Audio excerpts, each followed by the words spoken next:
What up, Brody? What up, Brody? My man Jay the Nerd in the house. All right, Joe. Have a holly jolly fun. Nope. Sorry. Nope. We not even like you.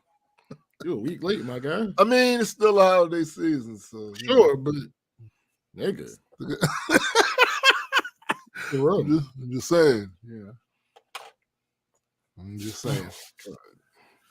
Ooh, boy. I hate niggas. Man. Niggas. I hate. What's that saying? Niggas and flies I do despise. But the more I see niggas, the more I like flies. Hey. Some of y'all y'all don't tell all the secrets. I don't think this is a secret. like yo, there are times where I legit feel like I'm in that zombie movie, and you got the crew of people that's not zombies, right?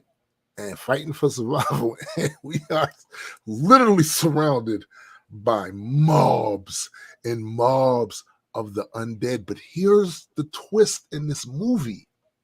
In the other zombie movies, they always trying to eat brains. These motherfuckers don't want brains. They don't want brains, yo. They have just no desire for brains, yo. As a matter of fact, brains are their kryptonite. Yeah, they're like, oh, eat everything but the brain. Eat everything with the brain. The shit is asinine. It is appalling. Oh. It 100% is. Okay. So Jada I don't disagree with you. Jada hit us with the Tom Holland Civil War. Hey everyone. What up, Biddy? What up? Ooh.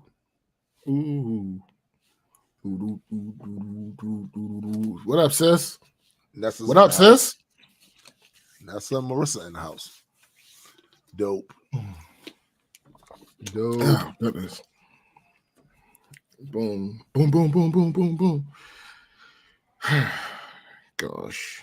This is officially the last show. It is of 2022. I mean, it's the last day. You'd be hard pressed to put another show in. You'd be very hard pressed. I'm just saying. These are technicalities. I mean, it is the best type of right. You know what I'm saying? Well, yeah, sure. Technically, it's the last show of the year. I don't think we did this last year. I don't think. Nope. I do not believe we did. I think New Year's Eve was on a different day, of course. So it wasn't on a weekend. Bang. I need outline. Where's the outline? There we go. Yo, I'm listening to Averb go off about Swamp losing to Saga. Here's the thing, though. Saga's actually nice. Saga's problem has Saga's been a beast.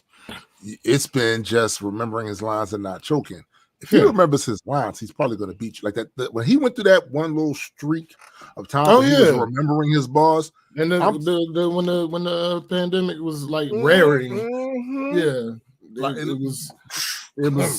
was nasty for me. It got dark. Like I'm talking everything from the creativity of bar placement to the narrative that he was putting together, to even the delivery and performance, because everybody's performance is different. So for him, he fashioned how he wrote, what he wrote about. What up, Mike?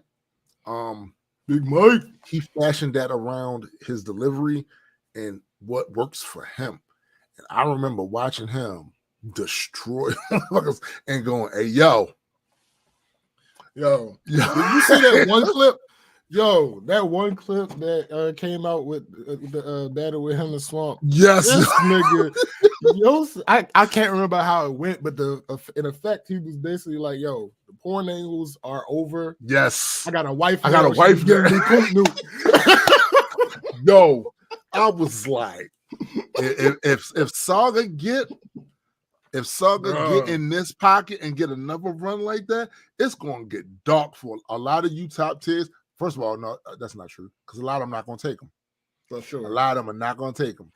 You know, because now that he has an effective rebuttal for the porn angle, like y'all in trouble. It's a wrap. Yeah, niggas is really in trouble. I don't know. Because I always felt like Saga was the best one in that little horseman group. Sure. And after him came the other dude and then Loso, right? I thought Loso had some rather mediocre showings, but then he'll break out with one to go, oh. Yeah. Like, oh. No, that's exactly what that is. You know what I'm saying? Like, yo, what he did to Vixen. yo, the deconstruction. Yo, and I appreciated it, and I felt like more people should have took pieces of that. What up, Verm? For a couple of times. Verm is stupid. Porn angle, what I did I just enter. The casting couch. Yeah. Loso destroyed Vixen. He destroyed Vixen, yo. That shit was nasty. Yeah, like he literally pulled at a string and all that shit unraveled, yo. All that shit unraveled. Kind of crazy. That's good.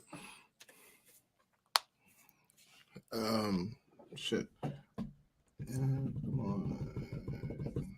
God damn it. Why are you taking so long to upload?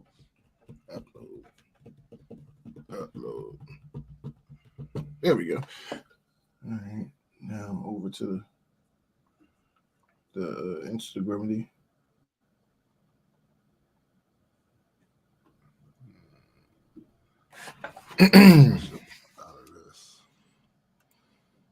Or should you? Oh no, I definitely should.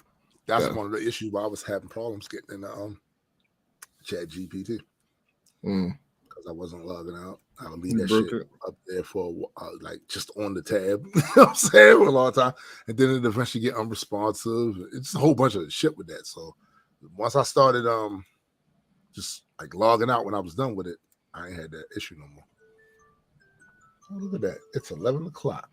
Official. Indeed it is. I guess we might as well jump into the intro. You know what I'm saying? When in Rome, do as. When in Rome, kick the Roman's ass.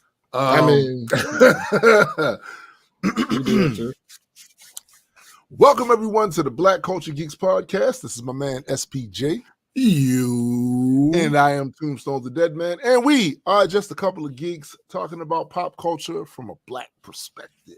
Facts indeed. And last week was a very special Christmas episode of the Black Culture Geeks. This week is a very special end of year New Year's Eve episode. And we're probably gonna do, I don't know if it just strikes our fancy, some recaps of certain things that happened throughout the course of the year. Yeah, why not? You know what I'm saying? Like things that took place, the good, the bad, and the absolutely ridiculous. Right. But before we jump into that, there is a week to discuss. And I really have like one thing this week. Let it out. Depending on how much you have, I should probably get that out of the way. Yeah, no, go ahead. I mean, I don't have as much as usually last week. Right. Yeah. So I've lived a lot of places.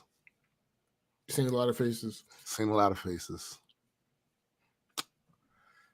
And I got to tell you, the experiences of these various different places different types of housing. They have all, left me with some lessons, even as the time from time as a kid to now. But I gotta say, that checks out so far. Things that I expected from the projects, some of that absolutely happened. But it was a lot of things that was unexpected as well. And they weren't bad. It's just that at the time, I didn't recognize that that's pretty good right there. Because I took it for granted that this is what was supposed to be. Shame on you. Absolutely. And Do better. My standard of living spaces has improved over the years. So you start adding more assumptions to how things are supposed to be. Right? I was disabused of all of those when we moved here. Right? Because it's a dichotomy. When you ride through the block, it's like a nice neighborhood. And for the most part, it is. I mean, depending on what you're talking about. It's not a heavy crime element around here, right? It's, for the most part, quiet. And the houses don't look bad. Detached. Everybody got a backyard, big front yard. And on the outside, it's dope. What up, Demon Spawn? But upon further inspection, it'd be some slumlording happening around here. All right. This simple shit. We ask for so little. Now, we talked about before, as I gave you guys a window into the shit, we've had HVAC shit go up. You know what I'm saying? We had to stay in the goddamn hotel until they got it fixed. Because, of course, the landlord was being a cheap ass. And instead of going through the proper channels to get a lot of stuff fixed, he wanted to go get family members and friends of family members and all of this shit to come here and try to fix some stuff when they may have a passing understanding of this, but the pressure is not on them as it would be on a service, official service that's coming to fix your shit. They have a reputation to keep in good standing with a consumer base, and they don't want any disgruntled consumers going on websites, giving reviews about how shitty they are because they know it's gonna fuck with business. But when you go and you get these people who, like I said, they might be little fix-it dudes when it comes to certain shit. Joe Fix-It, right? And I don't mean the gray one with all the muscles. You know what I'm saying? They might be Joe Fix-It, but they don't really, like, they're jack of all trades, masters of none, right? Which makes them jackasses of all trades. Well, sure. You know what I'm saying? So that's what our landlord tends to do. He goes and gets these underqualified people to come in and fix this shit. Get rid of them. I've said too much. Now, what he did not too long ago was he sent, have fun, Siobhan.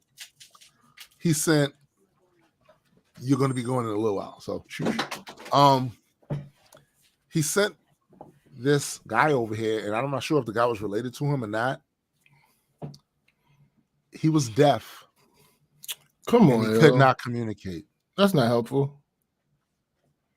Like, he literally could not communicate with us. And he made the attempt. Did he at least tell you that he was sending a guy over there that was no deaf? Yeah, that's not helpful. No. And from what I have ascertained, the guy's been over. That's your problem. You be ascertaining shit. Well, the problem is the first like syllable in that ass. Well, sure. So you know what I'm saying? But he's been over here before, but when he came over here before, he had somebody with him, right? Who handle all the communication stuff. This guy could not speak.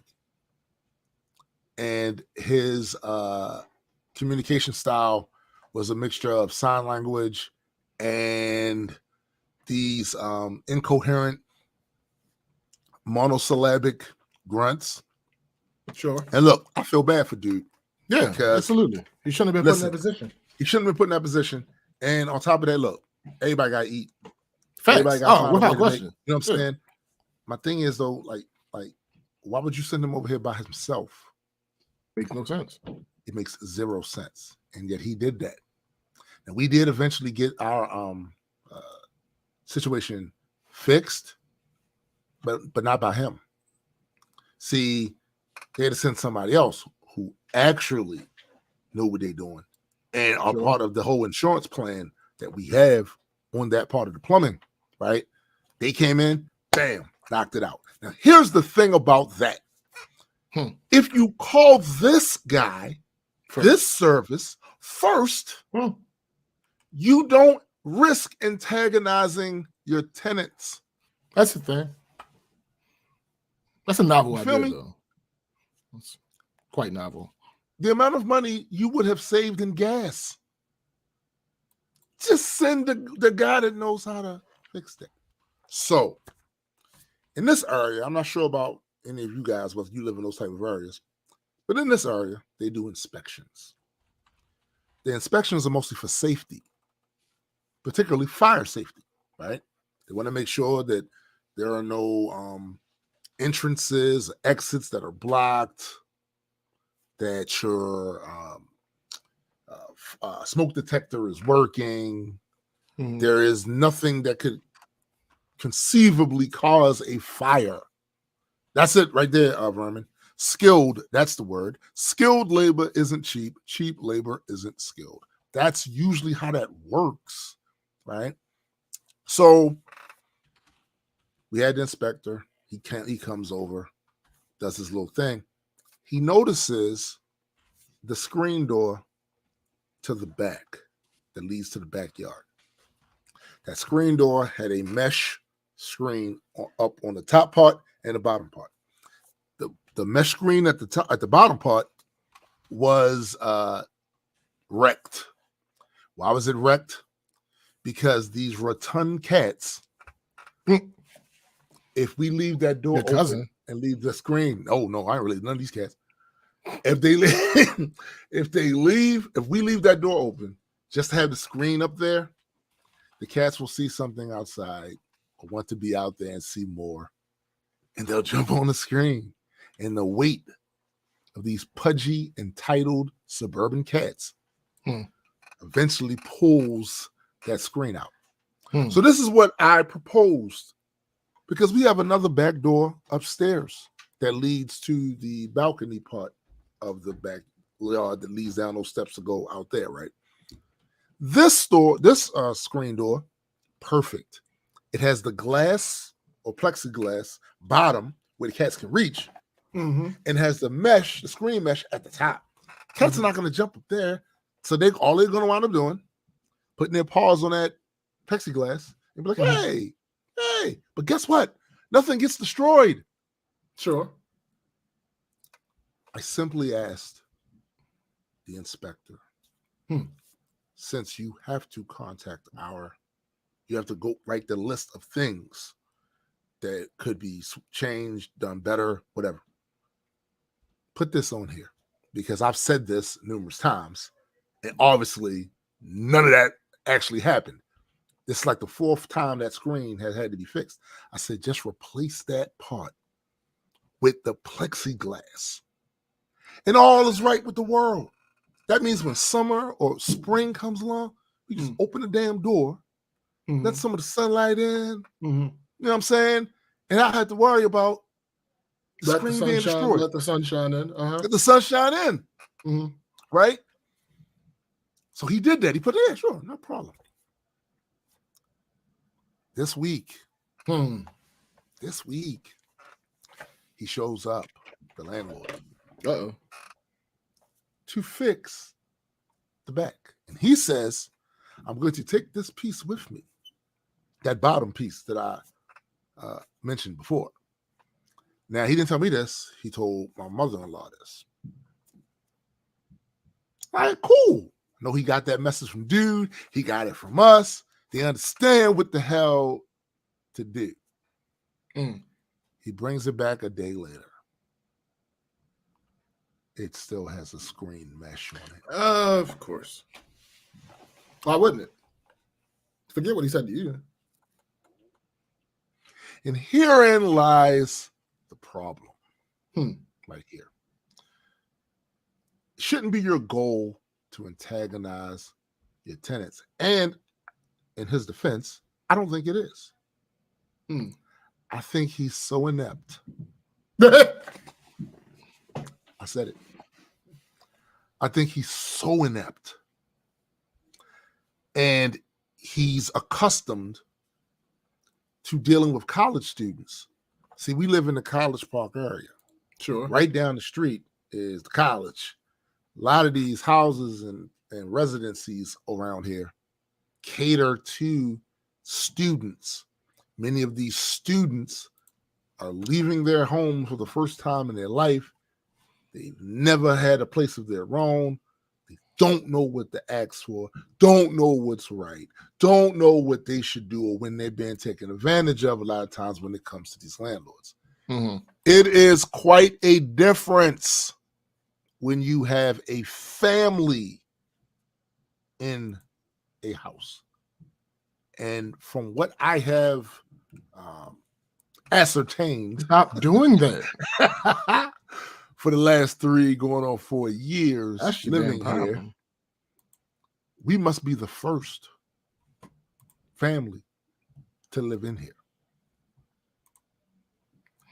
And this guy doesn't know what the fuck he's doing.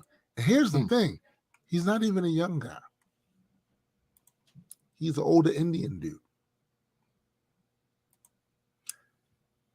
I have resisted thus far the urge of cussing him the fuck out. Sure.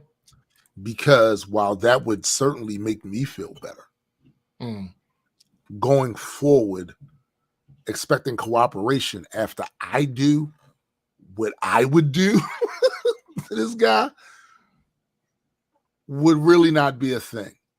And it's not just about me. It's other people in this house that have to deal with this shit. However, I am not alone with the rest of the folks here. I'm thinking that it might be time, after our lease and stuff is up, to look elsewhere. And I hate moving. Detest it. The process of it is ass. And in truth, my wife, she not feeling the move. Not because she don't recognize that this is not optimal, but because of what it take. Yeah. And for us, it's a serious expense other than just, the 2-3 month rent in advance. Other than that, it's just the whole moving thing is an expense. Like some shit we ain't doing. All right. We're going to pay somebody to do. You know what I'm saying? So that's a huge expense. And we do have plans for the money that we're trying to accumulate a certain amount of money because we're supposed to be going out of the country. Right. This upcoming year for about a week or so. Right. So we stuck in that between a rock and a hard place.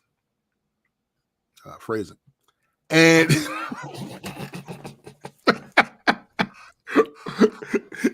yo, side note, really quick side note, because this is literally like 2 sentences in whatever your rebuttal is. Yes. I just realized that I posted my trip video from Dominican Republic, and I never actually made it public. So it was never actually published. You were sitting there going, damn, I ain't get nobody. Nothing. Like, what is going on? What? Y'all like these. So yeah, apparently that just went live today. Yeah, good. Okay, awesome. Listen. After this show, please go check out his vacation. His vacation from vlog. September. From September. Yikes! What? That's crazy. That's crazy. Anyway. So yeah, that has irritated me to no end, as it should have. And it's like to spin the block back on. There were certain things about living in the projects or living in a bad area, period, that you do notice and wish it wasn't like that. Sure. And then there are other things that you didn't realize was bad until you left and saw the contrast. But this is one of the things where there were things that were good about living in the projects that I didn't recognize as good at the time because it was just expected to be that way. Yeah. And I come someplace where I absolutely have higher expectations for, and that ain't even it. Yeah. I'll tell you something. I lived in the projects. There's a couple of things that never went wrong. We always had heat. Yeah. We always had AC. It was never a time where the water wasn't hot. And sometimes it was scalding. Like you wouldn't have to boil water to make tea. You just turn that motherfucker on and put the tea back in the cup inside that shit in that motherfucker. Like, that's good stuff. Those were things that I took for granted. And these are things that we've had problem with here in the suburbs, the relative suburbs. Like it's a whole thing. And it's a thing I dislike. And also I have to, the fact that I have to restrain myself from my natural inclination to go off on this dude adds to the other anxieties. Sure.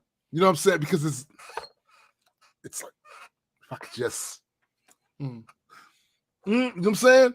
But it's hard. It's difficult when you're an over 6 foot, 250-pound black man, bald-headed black man, screaming on Solo dude, like who ain't used to that sort of energy at all, right? Right. So, oh my Lord, I must call.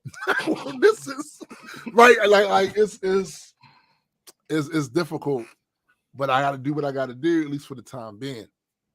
Sure. So added on to the other reason for me, really have to get the fuck out of here. I'm tapping that on, even though you could probably find some similar shit where I'm going to, right? Oh, but I'm still going to put this on the thing. Yeah, I get it. Fuck out of here. Fuck out of here. So ass. Immediately. Yeah, like, bro, I can't. But other than that, I had a super regular holiday time, whatever. I actually worked doing that shit. So it just was what it was with that. I thought I was going to be able to have my daughter here during that time, but that was not to be. She went down to her trying to say this nicely, her egg donor's house. So with to do that thing. But if she'd have been here, I think it would have been a little bit different, but she wasn't. So, and I recorded some music for my son for a project he's releasing. And I'm actually I've decided to get him on a specific track. So just be on the lookout for a single coming out with me and my son on it. But other than that, that was my week. Okay, Verm, you aren't being very specific. You have a daughter, an egg donor, a son, a song, A week? Or a cat? A cat? Like what are we talking about? A slumlord? Like what are we? Right. I have one of those screen door, vague, my guy. Right? Like I don't. A video that you didn't ever put public on? Like what are we talking about? Ah, there we go. There we go. Oh yeah. Oh, so you understand? You get it. You get it. You get it. All right. So, last week, we just gonna go day by day, I guess. So I go day through by Saturday. day. All right, okay. So I go through Saturday like normal day. Just chilling. I don't even remember exactly what I did that day. Probably watching some YouTube videos, working on some music, probably working on some video. I don't know. Whatever the fuck it is that I do. So 10 p.m. hits. Right. I'm laying in bed, strongly considering going to sleep, and I'm losing the battle. Like, wow. I'm on my way. Like it got to a 7 count. Wow. And I get a text in the group chat from Feb that said, "Y'all at Marcus' house?" Then 2 minutes later, Marcus texted me like, "Where you at?" Huh? I'm home. Why? Get your ass to my house. Birthday karaoke. Nigga. Get your Ostamas. Nigga. Apparently, they had decided a week or so ago that we were going to go to karaoke that night, but declined to fill me in on the plans. Right. I get to Marcus' house, and they both. What up, Randy bearded guy? What up? They both looking at me. Fab like, Marcus, you ain't tell him? Marcus like, yeah, I told him. I said, tell me what? We going to karaoke. Nigga, no, you did not ever mention this bit of a plan to me. Not to me. Not to this guy. I don't know shit about it. You check your text message. Oh shit, I forgot to you know you don't be answering your phone. So Marcus doesn't call me. Marcus feels the same way about that as I do. All right, so but here's the rub. There's a rub. It's not about karaoke. I love both of these niggas to death. But nigga. They got me a gift. You saying that sounds so familiar, except for typically I'm the target. I love that nigga to death, but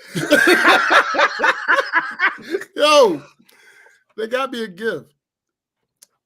So Fab's like, you feeling strong? I'm like, strong? Yeah, I don't like how that started. B. Right. Marcus like, he better because I ain't doing it. What is going on? The fuck? So they got me this big ass griddle. Like so big that I couldn't possibly show it to you right now. That's ass. So you know they just bought themselves a gift, right? Effectively, yes. That's exactly what happened. Well, even more than you know, because wait. There's more. So they going back and forth about how heavy it is, blah, blah, blah, blah, blah. Again, I don't know what it is at this point. I don't know what it is at this point. That's what he's not lying though. This is what I'm saying. At this point, I still don't know what it is. I still don't know what it is. And he like, well, that shit ain't going back to my house. I'm like, yo, what the fuck are we talking about? Again, I still don't know what the fuck it is. We're still in Marcus. It was a baby elephant. Nigga, it was in Fab's car. We still in Marcus' house. So we go down. I see it. I'm like, oh shit. Thank y'all. Blah, blah, blah, blah, blah. So he was in the back. And he like, all right, let's. I'm like, nigga, we're not walking this through Marcus's block. Yeah, that's crazy. And then around to my apartment. And then up. Fuck no. Nigga, drive around the corner. That's crazy. You should have took a picture of that shit. So, that's what you should have did. So he drives in front of my apartment and we get out. I grab it. He just making sure like doors and shit aren't in my way. Right. So I take it up, put it in my hallway, and we leave because we was running late. Nigga. not only can I not use this in my apartment, it shouldn't even be in my apartment. It has a fucking propane tank. Oh, hell no. Nigga. Yo, what was they thinking? They weren't. So I text them. So let me read this shit. So I hit them up. I think it was like 2 days ago. What day is this? No, Wednesday. I hit them up Wednesday. Like, so I love you guys. See, look, when shit start out with that, it's gonna go all downhill. And Marcus says, "Love you too. What happened? I don't have a spare kidney." Good response. I get it. Yes. I understand. And he's lying, but go ahead. Well, yeah, that's true. That's true.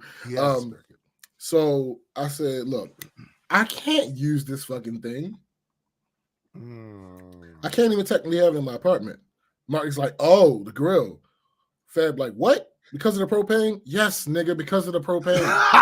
Like, what are you? Fuck, they think you are Hank Hill and shit, bruh. Marcus dumbass. Marcus said, turn on the exhaust fan. Nigga, that's not even the point. He said it was an idea. I didn't say it was a good one. So, at the end of the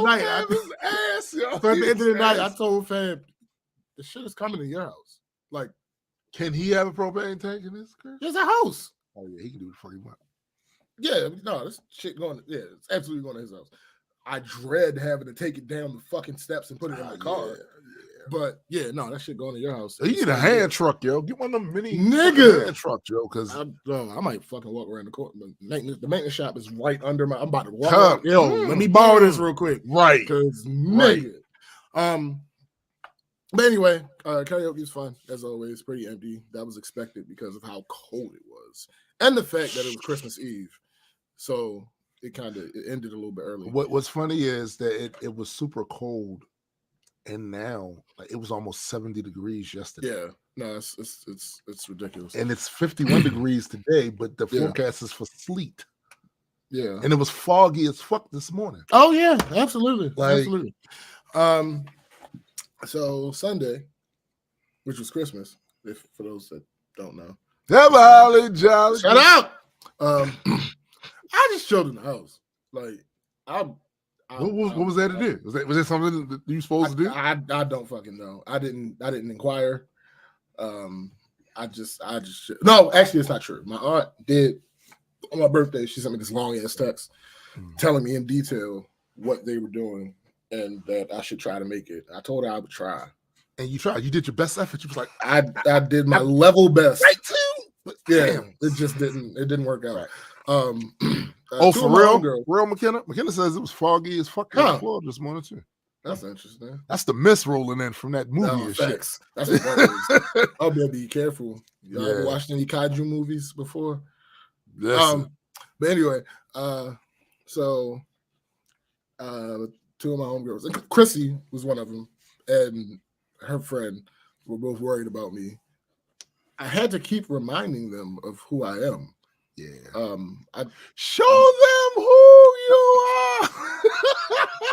I'm absolutely not a people person, and y'all should know that by now. Like, I'm completely fine. Y'all should know this by now. Yeah, I'm good. But I get and appreciate their concern. Oh yeah, it's holidays. Yeah, you know the cocktail was there for something to be wrong. Listen, I get it. Yeah, but no, not me. No. Okay, not to say it's not possible, but no, not that time. It's absolutely possible to be introverted most of the time and not really a big person, but then have those little moments where it's absolutely a thing. And that's what I do. That's exactly right. Yeah. Same. Monday. Mike said, I am the one who knocks. You think this of me? You think holiday times and loneliness and you think this of me? Yo, All right. Monday, I went and made my parents lunch. Picked up my Christmas gift from them. Then I went bowling. I got this new ball. Nigga, I am not used to it. Apparently, that's what you get for going to get an 80-pound ball. Nah, nigga, it's lighter than the ball than the ones that I have. Yo, I am seriously. You are probably the first person that I ever met that I know of that owns a bowling ball. Yeah. Well, all right. See, so the first two, I didn't buy those. My uncle gave me those, and because I'm not like into leagues or any shit like that, I didn't even know this. But apparently, both of the ones that I owned were illegal now. Like that, you can't even use them like in any official capacity. So I got a new one, and again, I am not used to it at all. It's a completely different technology, and that means you over there getting your ass. Well, no. Here's the thing. I was absolutely by myself. I was not. Oh, okay. All right. Yeah, no, we're not doing that. You're not giving nobody no easy wins. No. Absolutely not. You can talk no shit to me. Ain't gonna do it. Let me see. Tuesday, went back to work. So the scratch offs that I got from my coworkers. Well, we got the bag. Nigga. I got the scratch offs that they gave me, I got a return of $36. I took that $36 and I got more scratch offs because house money. Like I didn't pay for these scratch offs. Right. So when I got to work, I spent all that on scratch offs. I won $103. Oh shit, the bag. All of that went directly into the replenish the ridiculous amount of money that you spent this month for fun. Right. Y'all spent ridiculous. Yo, when I stopped and realized how much money I actually spent this month alone, I bought this second 24-inch 4K monitor, the gimbal. Oh yeah. The bowling ball. What else? The money you spent on that trip. The trip, nigga. I spent way too much money this month. Running around this motherfucker in December of 2022 acting like we have already secured the bag. Nigga, listen, it was an extended birthday. I ain't even gonna hold you. I effectively celebrated all month, apparently. Nigga, the fuck? Yo, I don't know what the hell. Can't keep doing this. You know what typically happens around this time of year? People spend an exorbitant amount of money for Christmas. Yeah, no. That's what typically happens. Yeah, no. But with you, it's just we're not doing that. This nigga went on a spending spree. I mean, I know you got a raise. Not even on purpose. No, the raise. I won't even know if I got a raise until January. so you just blindly. You ascertained from your level of work. That's the problem. In the course of the year. That's the problem. I spent way little time ascertaining. So yeah, that was really all I had on Tuesday. Speaking of Monday and Tuesday, there was supposed to be much more to talk about for both of those days. I had plans for both days. Did you know? But just like most other years, something went wrong and plans fell apart. That's the main reason why I rarely do anything for my birthday. It's not even an anger thing at this point, though. It's just annoying. Right. Like, both of these people that I had plans with had legitimate reasons to cancel. But also... Hold up, but wait a minute. So they put you on cancel culture? That's crazy. Shut up, nigga. But also... This nigga got canceled. Ask either one of these people to do these things. That's probably my biggest pet peeve. I'm true to my word. I take that seriously.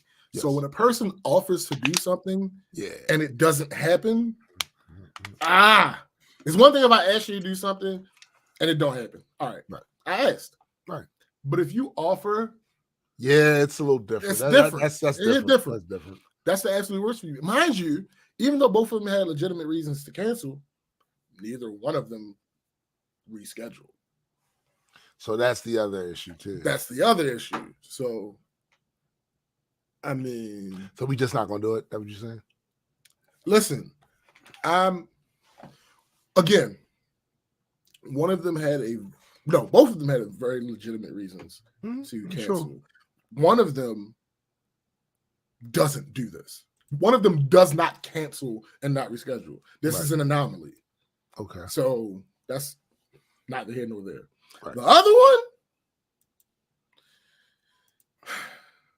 I have a very complicated relationship with the other person. And this was not a surprise. Shut up, nigga. This was not a surprise, nor was it like really disappointing. Right. It's just that there was a 50% chance that this was going to happen.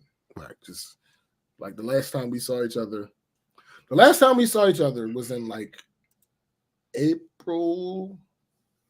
early April, late March. They took me out for my birthday. It's now I know everybody on here doesn't know when my birthday is. Right. But my birthday was last week. And the last time I saw this person was in March for them taking me out for my birthday. Right. So, yeah. So that's how that goes. Wednesday.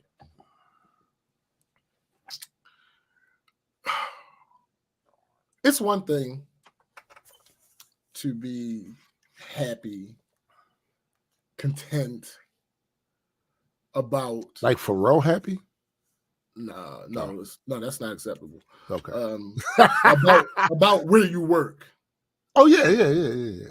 That's cool. Like you can appreciate your job. You would kind of want that to be. Yeah, you can enjoy the work that you do. I mean, it's rare. You can look fondly upon the people who employ you. All of that good shit. 100. However, oh shit.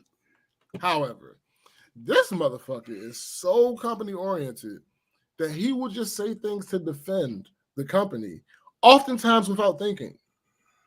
So we're at lunch talking about a tenant who's having issues with maintenance not coming to their unit to fix a Boeing ceiling. The update that we were talking about was that maintenance came out and addressed other things, but never touched the ceiling. Never touched the ceiling. They said to call them back after the next big rain. So the rest of us at the table are like, that's crazy, that's unacceptable, etc. This motherfucker goes, well, they couldn't fix it because they aren't sure what the problem is. Mind you, this person used to be a manager out on the jobs. I said to him, no, they absolutely could have taken care of the immediate situation, which is a safety hazard. Right. You cut out the fucking ceiling. Yeah. It's that simple. You cut out the ceiling. Then maybe if you say to me they aren't going to fix the hole that they cut out until they figure out exactly why it's doing that, I can listen to that. Absolutely. I can hear that and not be upset. Okay. Right. All right, cool. Y'all don't know exactly what's causing the Boeing. So if y'all put it back up, it might fall again. All right, cool. I got you. We try to figure out what the issue. Fine. But you don't leave an active safety hazard in a unit, particularly when this unit contains a 2-year-old child and a pregnant woman. The fuck? That's just not how this is supposed to go. Fuck. Yeah. That's crazy. It is what it is. Not Thursday. Also Wednesday, I was taken out again for my birthday, which was supposed to be the third time, but ended up being the second time because but whatever. So yeah, that was all good and fun and all that good shit. So let me address a couple things from the Bird app.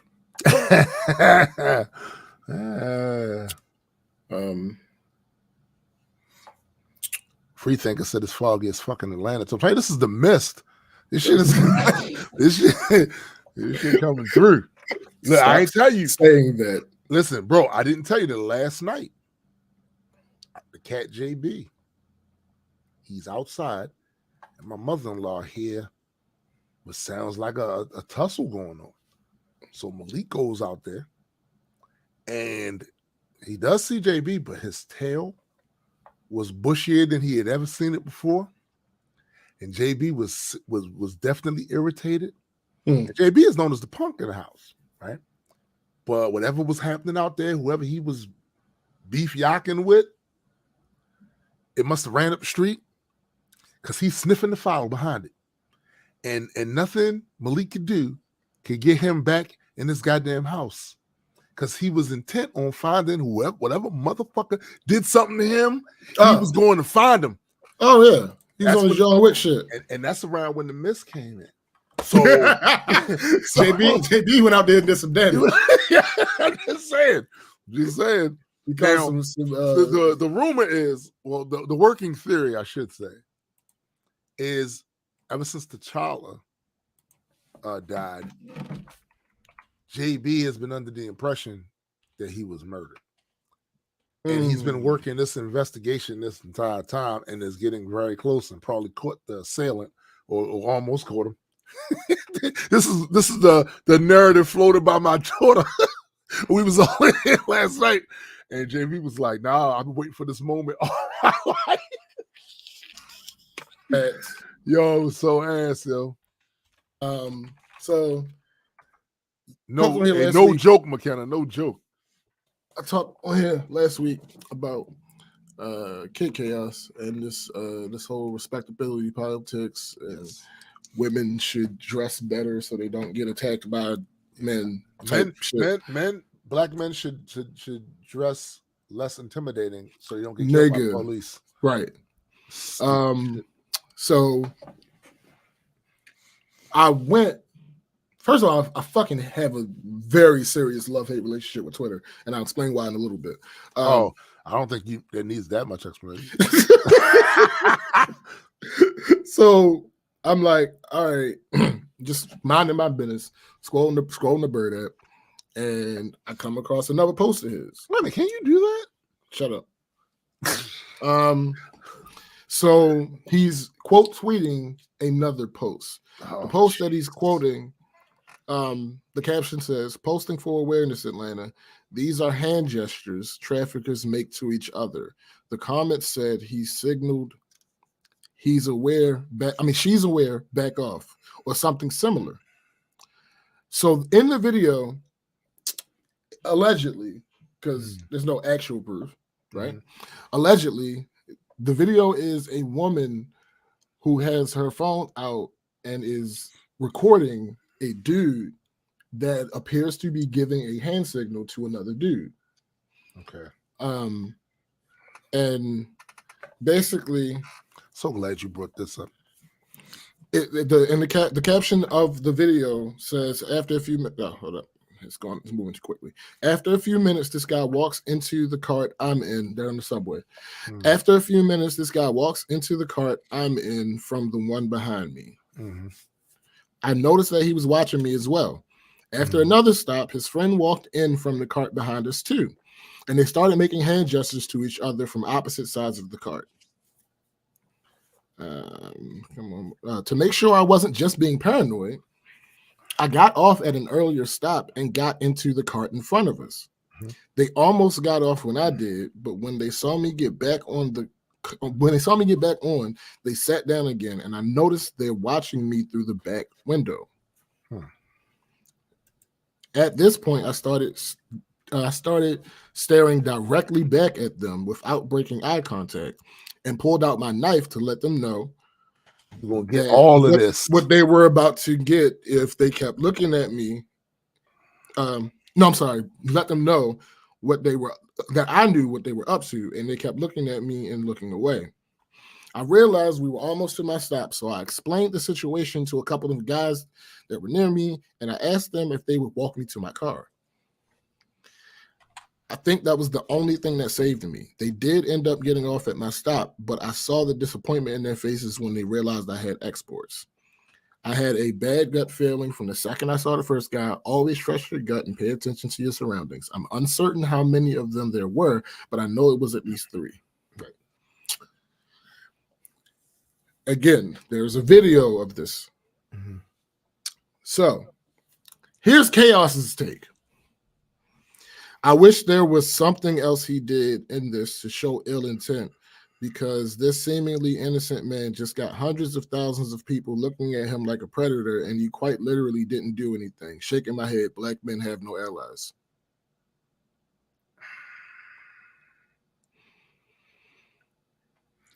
This seems to be going to be kind of a running theme. Well, so I commented, I said, you are one of my favorite battlers. But this past week, yeah. So it's okay to police women's bodies for the sake of prevention, but with something like potential trafficking, it's not cool to put the word out. Mind you, nothing's actually happening to this guy. Right. This video is just on social media. There's not enough, as if we're going with your logic, there's not enough evidence in there for him to be arrested or anything like that. No, it's not. His full face is not. He has a mask on. He has not like a ski mask. I know what you're saying. Yeah, a COVID mask, quote unquote, right? On and a hood, so you can see his eyes and his forehead, but that's it. These motherfuckers,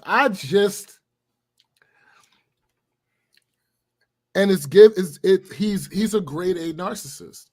He specifically, let me read this up if I can, because niggas tweet a lot, B. I don't know if I'm gonna be able to find it, but it's gonna be buried. Where is it? I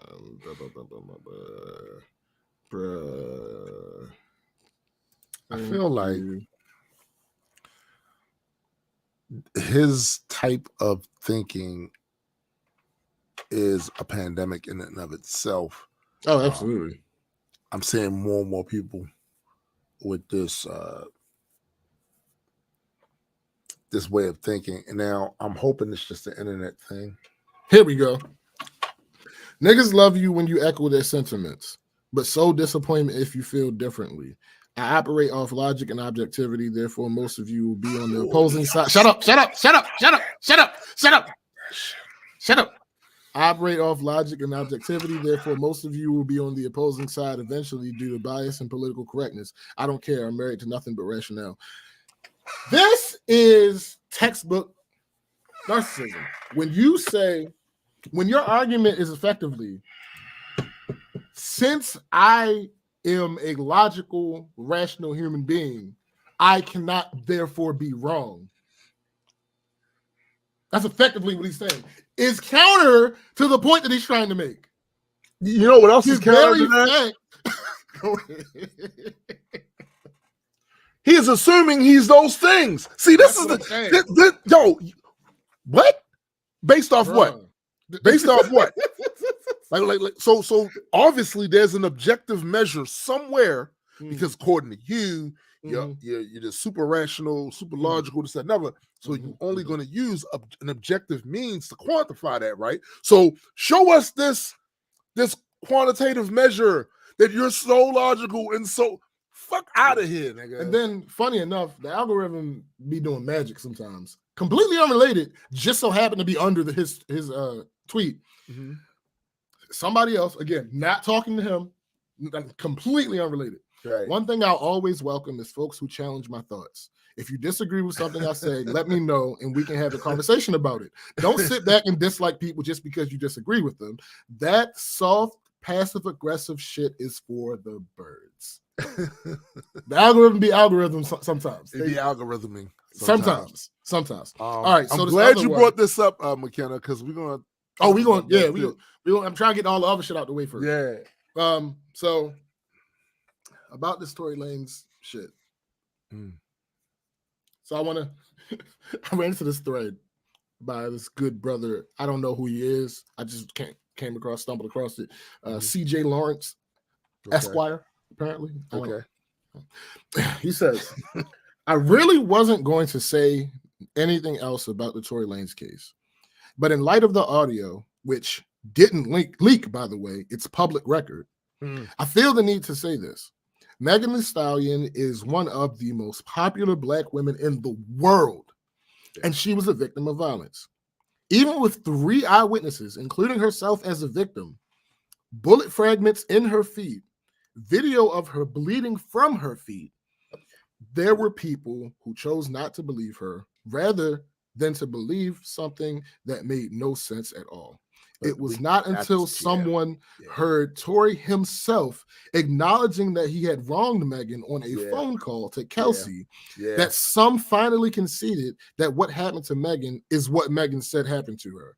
Right. And that is the fucking problem. Because for some, it's not the victim's word, nor the words of eyewitnesses, nor surgeons that satisfied the minds of those who are absurdly and delusionally skeptical about what happened to Meg. But finally hearing an audio recording of the person who committed the act of violence against her, apologetic for having wronged her. The audio isn't a surprise. It's been there. And yet bloggers, slaw-ass lawyers, people who outright despise women, and more specifically Black women, were united in their belief that somehow, in spite of all of this, someone other than the person who committed the act must be responsible for the violence. But wait, bro. Because according to Lord Chaos over there, Black men have no allies. No, of course not. And that is terrifying. Why? Because if Megan Thee Stallion, who is one of the most popular Black women in entertainment and who was the most in-demand artist at festivals in 2021, has to struggle simply to be believed by the public, even with a mountain of evidence on her side, then what does that mean for the Black woman and girls whose names we do not know, whose music we do not hear, who doesn't have video, who doesn't have an audio recording, who doesn't have 3 eyewitnesses, who doesn't have anything but a voice without the platform? What does it mean when she is the victim of violence and nobody believes it unless the person who committed violence upon her says they actually did what she already said they did? And what does it mean for us when we overlook what the evidence said, overlook reason, and dismiss her because we would rather believe that a lie is more likely than the truth? So, some douche whistle had commented on this on some I'll just read it. He has said,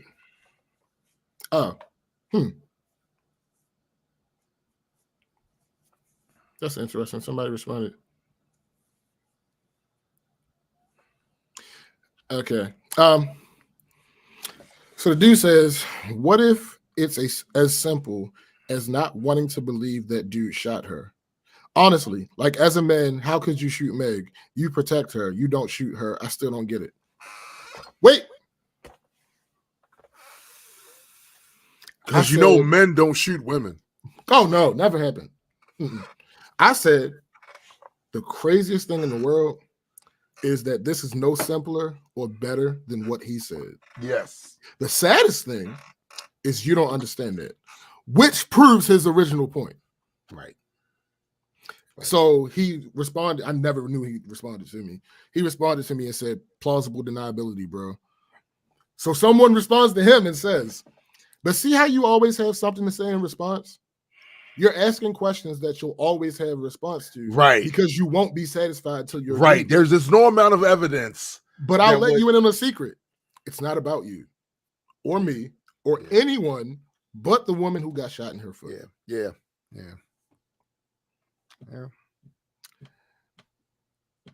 Like, what?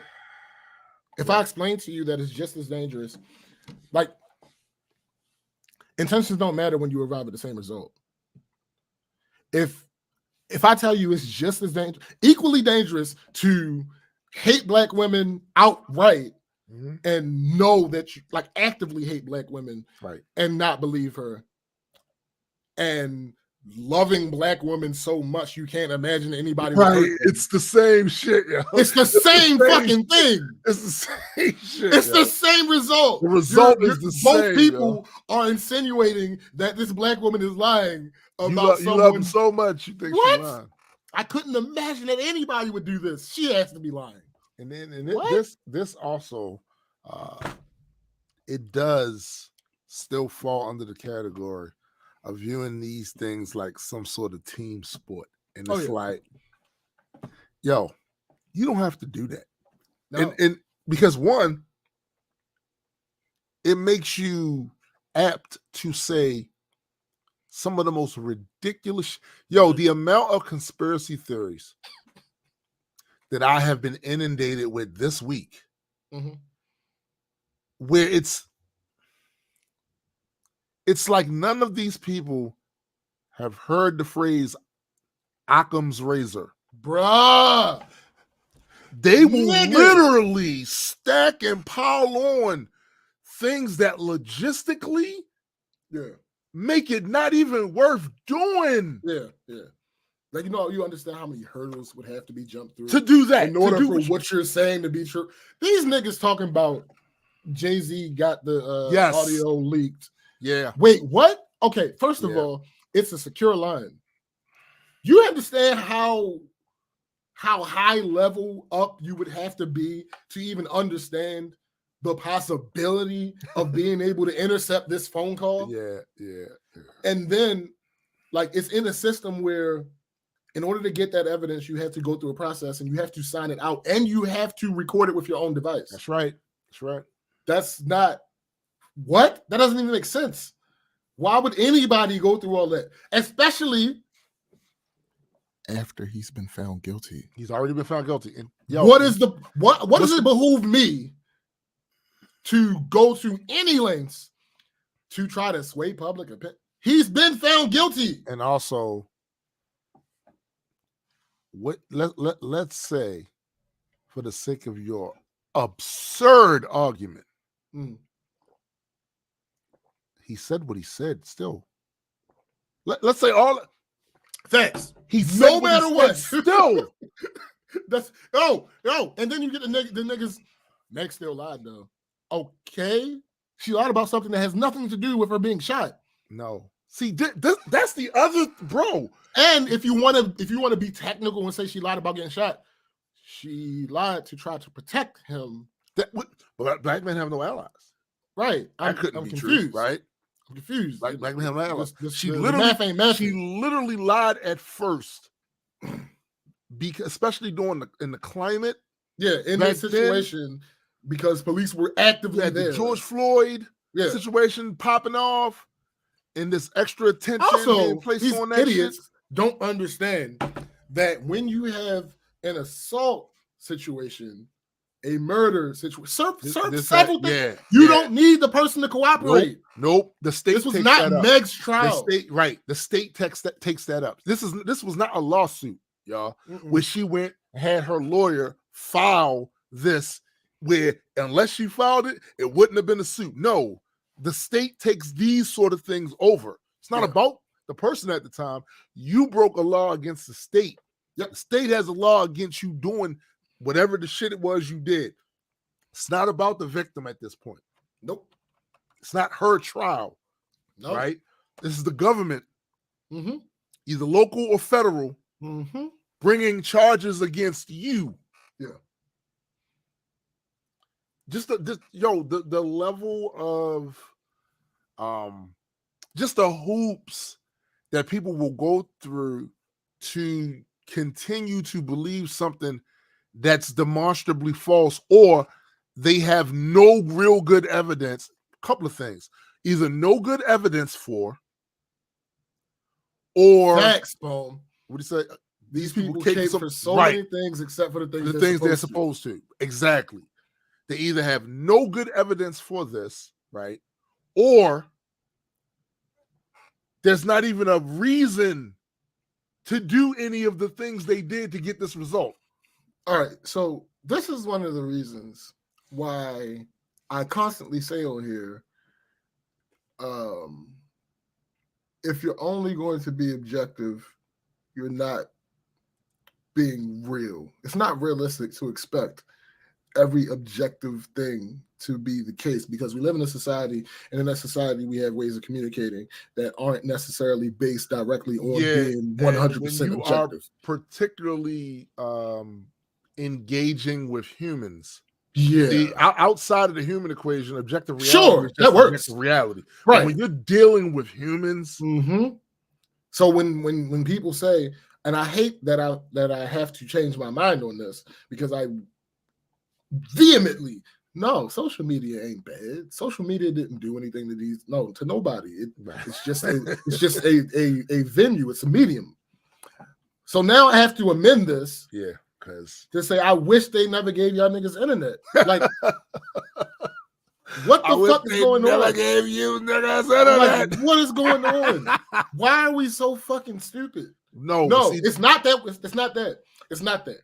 It is that we are allowed to believe that we belong in every single space. Conversation. Yeah, it's not necessary. Yep. Certain things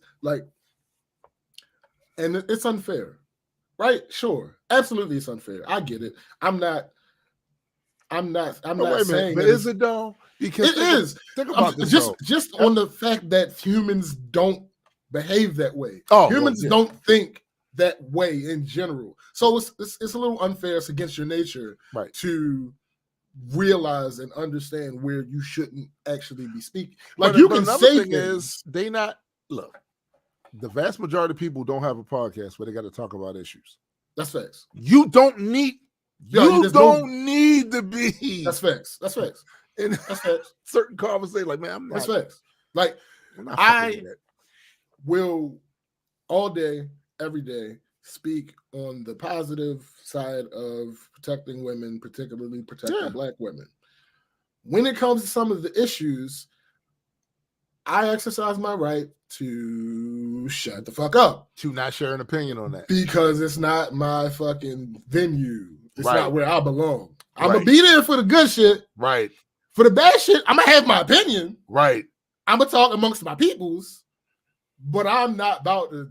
And also, here's the other thing I think people don't even factor in with that. It's such thing as do no harm. See, I know how the vast majority of these people take shit just from the examples they've shown. Yeah. So I know, even if I'm putting forth a forthright, honest critique about certain topics, they're going to, the bad actors, take that and exploit it. And I don't want to be a part of giving them fodder or ammunition or none of that. So I'm going to talk to my folks. We're going to have a discussion about shit. But a lot of times I don't bring certain shit up online. Facts. Because I know there are bad actors. And if I know that this does not serve the overall agenda or goal that as a community or a demographic or a special interest, this doesn't serve that. Yeah. They'll take this and use this against the bad actors, though. Not even just the bad actors. For instance, I talked about it on here before in depth once. Right. There are certain things that I do not say on the show. Right. Facts. Because as much as we love our live audience is not what's the word I'm looking for? Our live audience, number one, isn't reflective of the total audience. Right. But also, it's not really the target of most of the things that we are talking about. Exactly. So there are several things that we talk about in the messenger and the group chats and all that other shit. Right. That we don't bring up on the show. I'm not saying on here because, again, part of it is because it's already long enough. The fucking show is long enough. The amount of explaining that I have to do for some of this shit for y'all to understand what I mean is astronomical, and I'd rather not. I already take 6 hour shows. Time. I'd rather not do that. But yeah, like, and again, in this case, it's not because of bad actors. It's simply because there's a certain experience or lane that our live audience, a good portion of them, don't fit into. Right. So, And the other thing about that too is, everything. I am not, and I acknowledge this. I am not an expert on all fucking topics about, be it science, of course, social shit, economics, a litany of things. So some things, because I know my limitations, you don't see me out here just tossing my uninformed, uncurated opinion, you know what I'm saying, out here to the world. Because I actually care about misinforming people. Mm-hmm. I actually care about muddying an issue that I am not fully well read on. I care about that shit. Now I know that's not in fashion these days. I mean, Napalm is ass. Said it's Tory's lane. It's Tory's lane. He's ass, yo. Ass, yo. Wow. He's ass, yo. Like, but because of that, I think too, there's a certain lack of shame. I've noticed this for years online. Some of these motherfuckers literally have no shame when it comes to misinformation and spreading that shit. Like, they don't feel any guilt about it, that they misinformed people, or they help create a narrative that was false as fuck based on some fault. They don't care. They don't care. And that's not relatable to me. That's not relatable to me, right? Because I know that within my audience is not even just the people that have ever purchased my music or watched the YouTube videos and that. I got family members, younger family members, as well as older ones. And it's one of these things where the younger the family member is, the less seasoned they are with how the world works. Oh, sure. They hearing their older cousin coming out here saying this outlandish shit that may or may not be rooted in any facts and shit at all. Mm-hmm. And then on the other side of the spectrum, some of the older, I'm 53, so some of my older family members are in their 60s, mm-hmm. Stuff like that. They're not tapped in, right, to a lot of the shit in pop culture or whatever, because it's not something they focus on. Their life don't revolve around that. So they hearing their younger family member who they assume is tapped in on the shit that's happening, and next thing you know, it's off to the races. You Problems. Know what I'm saying? Yeah. I often worry about that with Just Chris and Aaron. I believe you. I believe you. Because I know how things can go in that way. To them, you're somebody that raised them. Yeah. You are legitimate. This one, one thing I love the most is that the things that I put in the head of my kids did not go completely in and out. My daughter is a fact-checking, real-time fact-checking too. Like when she got her computer on her phone right there while she's engaged in the conversation, but it's something you said that bro, I wish I could just like take that aspect of her personality and condense it and modify it into a spray, like a mist. Yo, that's spray that shit on society. And when people inhale that shit, facts. It's over. All of a sudden, it's over. They get a little bit more logical. I really need to check to see if that's true. Shut up, nigga. Napalm is ass, yo. That's funny. So, see, Aaron got a little bit of it. Mm-hmm. But the thing with Chris, he'll ask. Yeah. He might not do the research, but he'll at least ask somebody who he believes did or know something. Right. But see, that goes in line with the responsibility you feel you have.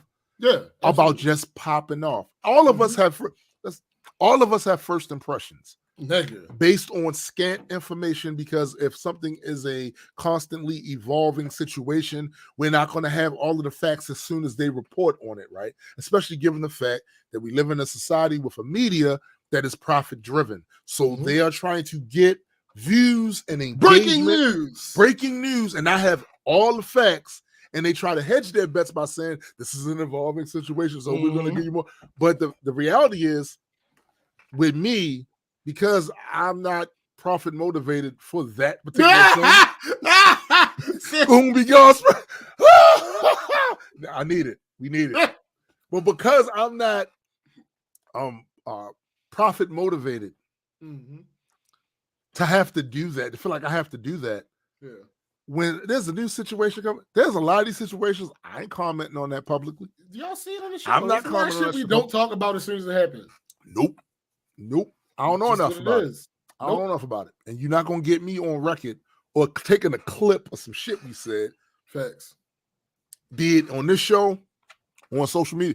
You know how these motherfuckers be getting caught up all the time? Nigga. All the time.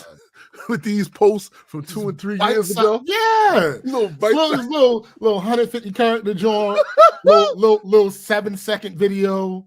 You know what? You know what I'm extra proud of, yo? What I'm extra proud of? When my Facebook memories be coming back around, and I be seeing those shits, they be aging well as shit. I told you niggas this was gonna happen. Some fine wine shit. Some fine wine shit, yo. That should be aging well. And that's because I don't typically pop off when there's a new situation. I don't know all of the shit. I'm like, and of course that does depend on what the situation is as well, because shit that I know that I am not equipped with the information to make regardless of what my first impression is. I know if I put that shit out there, I got to live with that. That shit is sitting there. I got to live with it. I got to live with it. Like, I don't want to push this off as if I'm some saint or bastion. No, I'm doing this because I don't want to be wrong. That's it. I'd rather not be publicly wrong. Nigga.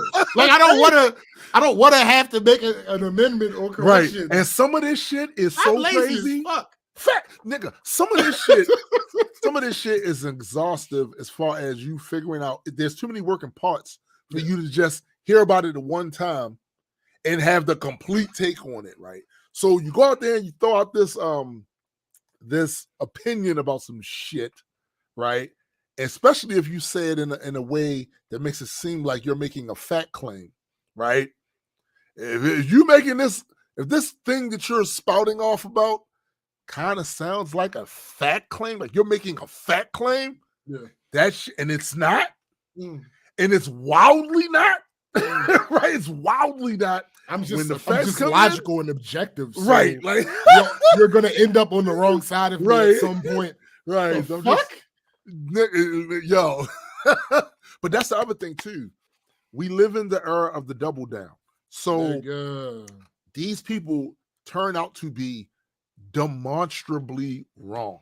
And back in the day, we would say, "Oh, looks like this person got egg on their face," because people would feel a certain amount of shame. Like, fuck, damn, that's embarrassing. We all move on. We move forward. Right, we move on.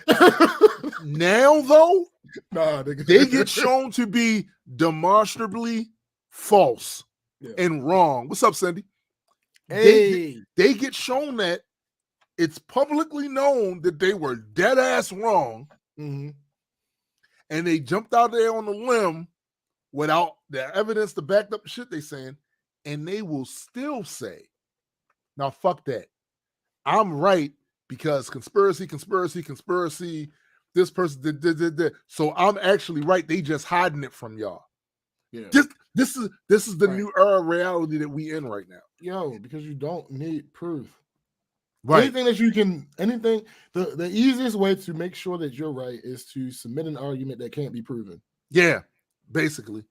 And they live in that space where vague information, innuendo, like all of these spaces that they occupy is to pretty much so they can never have to admit that they were wrong, that they were factually incorrect, that they are not an authority on shit, at least not on this particular thing. And no one should be going to them for any information. But see, here is the issue.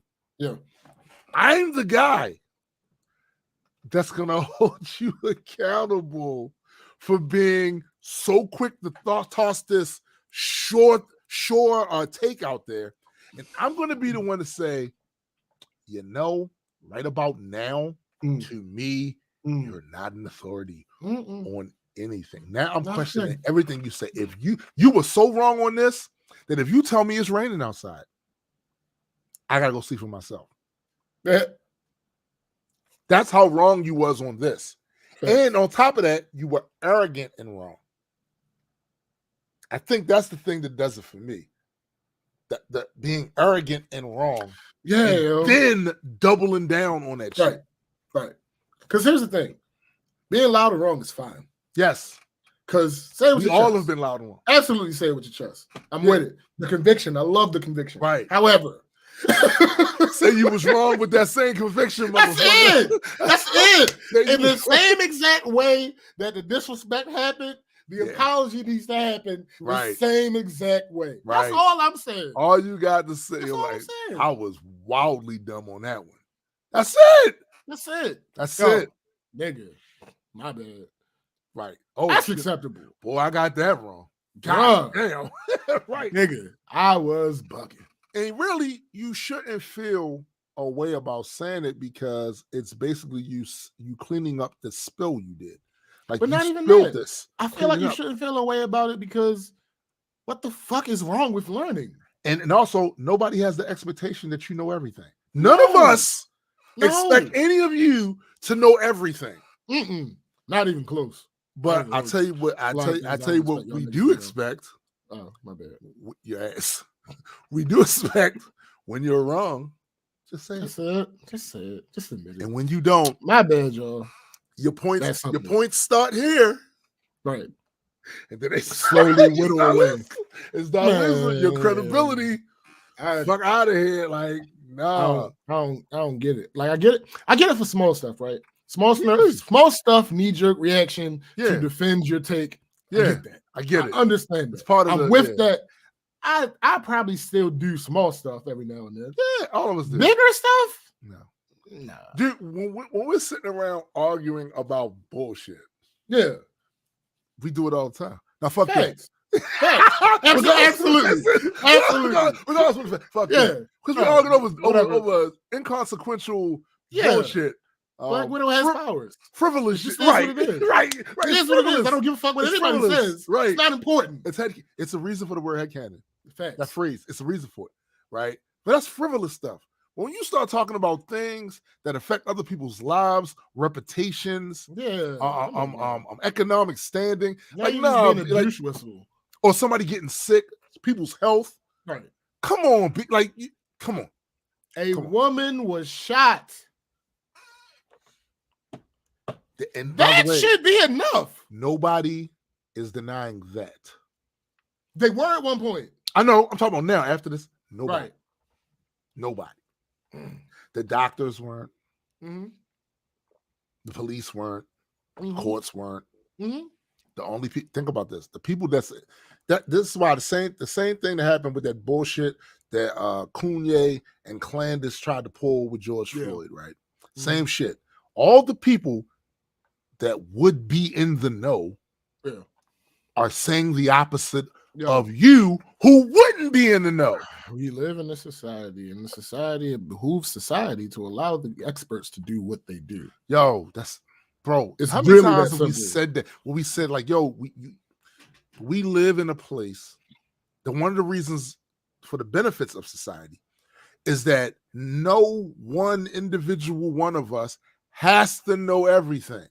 Mm-hmm. We don't have to know everything because there are people that are going to specialize in other things. So I don't have to expend the brain power, the cognitive labor to attempt to do the impossible. And that's learn how to do everything, learn what I don't have to do that. There are other people in our society that know how to do that. So part of the societal contract, right, is that as long as I'm not out here being a menace and fucking up other people's lives and hampering their liberty and pursuit of happiness, I now have access to the rest of society, and many of you are fucking brilliant at certain things.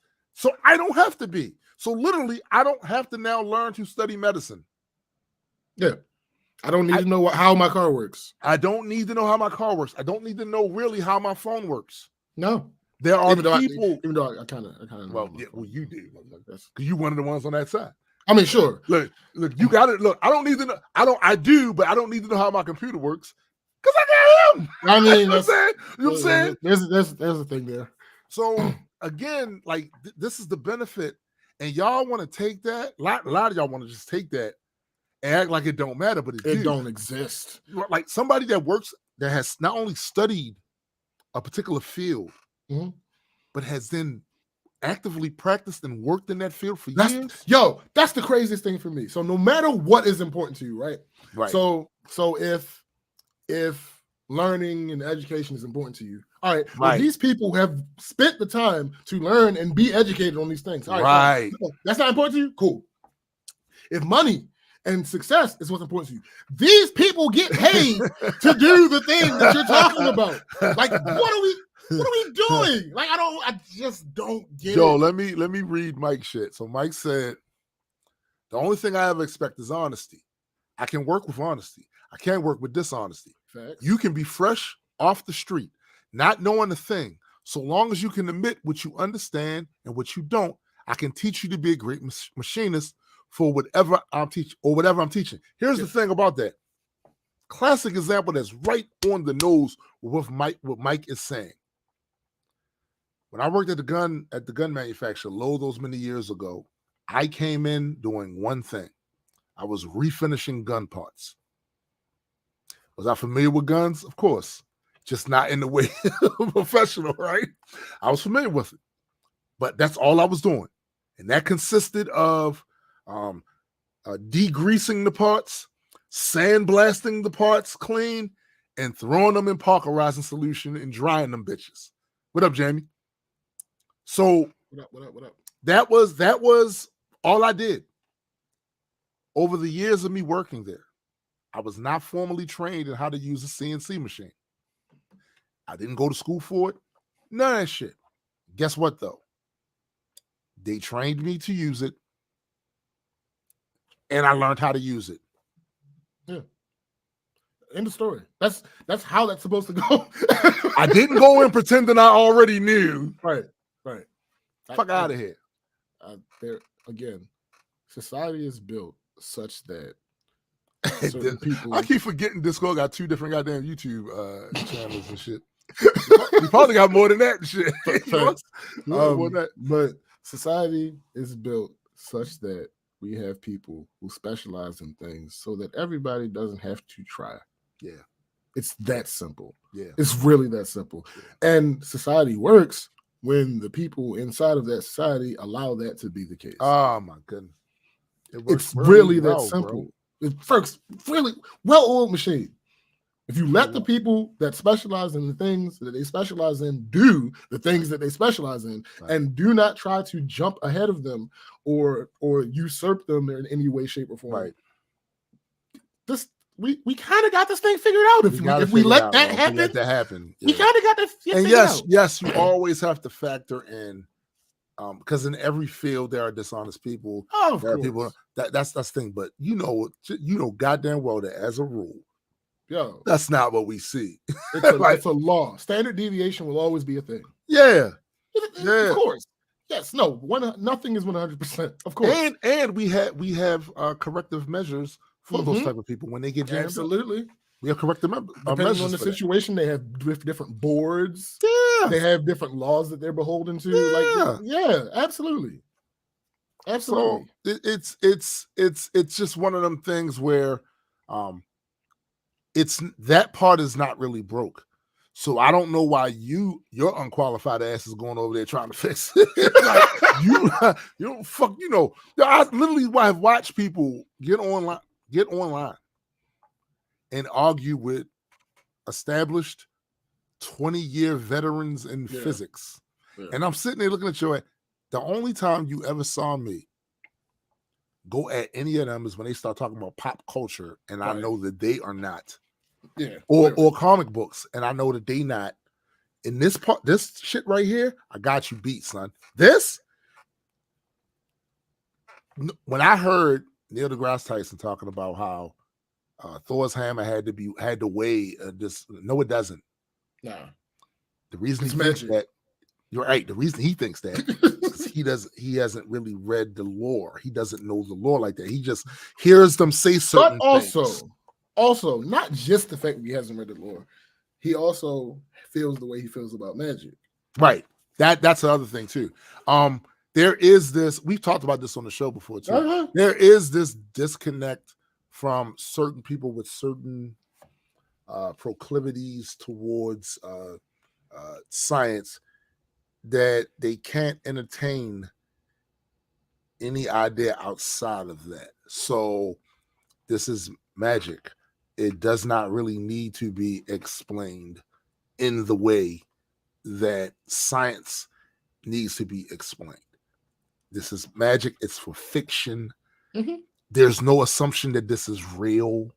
I had that argument before. And there's no burden. There's no burden on it. There's no burden on it to be real. Like I had a conversation years ago on my fucking artist page with some douche nozzle about that very same thing. I shared a couple of panels and pages from a Spider-Man comic. And this guy was so caught up in that uber rationalist, whatever, he assumes, which is ridiculous. It flips around, you turn stupid. Yeah, but you're trying to get people to believe in the comic book. No. How? No, that's not my intention at all. But why would you even think that? Yeah, like this is a comic book, especially if you're somebody that followed my work, right? And the 300 plus YouTube videos that I did from 2009 to whenever, right? About the very thing about why would you think it's a comic book, you fucking turd? I had to get him the fuck out of there too, by the way. You gotta go. You don't get it. You don't get it. Clearly. You missed the plot. Yeah. Big time. Like what? Big time. Mother Demon says the act of trying to analyze fiction is silly unless it's just for the fun of it. Yeah. That's it. Like, yo, in fiction, there's the fiction itself is going to set the rules. Yeah. For the nature of that particular reality. Right. You can go in and analyze that based on the rules of that fiction. Yeah. Right. But to put it next to anything else is absurd. It's absurd. Yeah, it's 100% absurd. Yeah. That's why I don't have a problem with people pulling out inconsistencies in lore of different comic books. Right. But I also am aware of the fact, and I would love people to understand that makes for great content. But think about the fact that some of these stories have been ongoing for decades and had numerous writers. Mm-hmm. Now, all of these writers were in contact with one another. They have not read all of the source material. So there's going to be times when shit does not and this was not always the explicit intent. No. It was a loose intent. Exactly. But it was not an explicit intent. No, not always. At all. Not at all. Not realistically. But that's why I like when I listen to critics and shit. Mm-hmm. I hate when they use words like not realistic or this character was unnecessary. Like, what the fuck do you mean unnecessary? Every person in the fucking story was unnecessary, right? Because the person could have just written a different thing. Like, what? Right. Could have just written a different thing. This is the story they wanted to tell. Right. Like, what are we talking about? Yeah. This character was unnecessary to the plot. You didn't write the plot. You don't know what this. Shut up. Right. Like, what are we talking about here? Shut up. How about this? How about I wait for the guy that wrote, or the woman that wrote it, to tell me, I kind of feel like I really didn't need it. I'm going to wait for them to say that. Because you don't know what the intentions was of that original writer. Right. Why he put the, and also by the time that shit gets turned into a movie or a TV series or whatever, there's so much shit that was chopped out. I learned, when I first learned that was with Star Wars years ago. I watched the movie. And then afterward, I read the book and went, "Oh, god damn, it's all this shit in here that's not in the movie." Like that, I was a kid realizing that was, of course not. Of course, it's not going to have everything in this big, thick ass, dumb ass book. No, for this 2 hour, maybe 2 hour. Yeah, because it's not realistic. There's no way that you can actually. It's not a 1-to-1. Nah, and. Like, one of the things I hate the most, and I'm mad because I forgot my example, so maybe you can help me out. But I hate shit that's true simply because it's true. Is that the isn't let me ask you this. Isn't that the equivalent of I'm evil because I'm evil? Yeah, it's kind of like with that. No like, there's no actual there's nothing that you can actually I guess the word of the day is ascertain. It's not you can actually ascertain by the simple fact that this is true. I can't learn anything from that. It's simply true because it is. Like, I don't like that. Okay, give me the explanation. Especially now we're talking about objective reality. So if you don't know why this does this, fine. That's something different. Yeah. I don't know why, but this always does this. Okay. Right. But if you tell me no, it just does this because it does this. I hate that. No. What do you mean? No. Why? What? What is going on here? Mike says, I'm an unnecessary character. I exist just to spite and annoy those who notice that I am unnecessary. I would argue that that's a very necessary. I think I would. Yeah, I think I need that. I think role. I need it. It's a role that's needed in life. Yeah. Actually, if more people had this character in their life, they would be more fulfilled. Yeah. I would argue. I mean, sure. Why not? So let me ask you guys a question. Have you been paying attention to what's been happening this week on Twitter?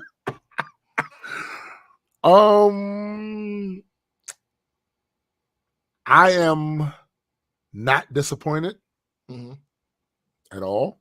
Yeah. This was expected. The response to this is expected. Your boy, Andrew Tate, the top G, got jammed up this week. Now, there are questions as to why he got jammed up. I'm not even going to deal with that part of it. No, hold up. I think we need to address that real quick. Okay. Because there was a back and forth about it. Not like argument, but there was a response to it. I gotta find it. McKenna says Twitter did get Tate caught red-handed while he tried and failed to diss a teenager. So I'm giving Twitter a pass this week. Biddy says I don't believe that it was Greta's post that got him arrested. He already posted 2 days prior. He was in Romania. Why was so many press there? Do police inform the press when the raid staged in my pit? Blah blah blah. So before we get to the questions, I think they do though. Well, sure. But how many times have you seen a perp walk? Numerous times. Sure. So here's one of those things where I also saw that some anti-crime organization, I can't remember, has come out and debunked the idea that they caught him because of the pizza butts. Right. But I submit this to you. Remember earlier when I was talking about objectivity not being the most important thing? Yes. I don't care because it's funnier this way. I legitimately don't care because it's funnier that way. Way more entertaining. And it's plausible. Well, yeah. It's not like it's plausible. Yeah. It's a realistic thing that could have happened. Right. So no, I do not believe, because again, we have some semblance of something approaching proof that that's not how he got caught. Right. But I'm gonna run with it. So yeah, I want to read this article because this kind of gives everybody who don't know most of the information there that we know so far. It says the name of the article is this the right one? Oh, let me make sure.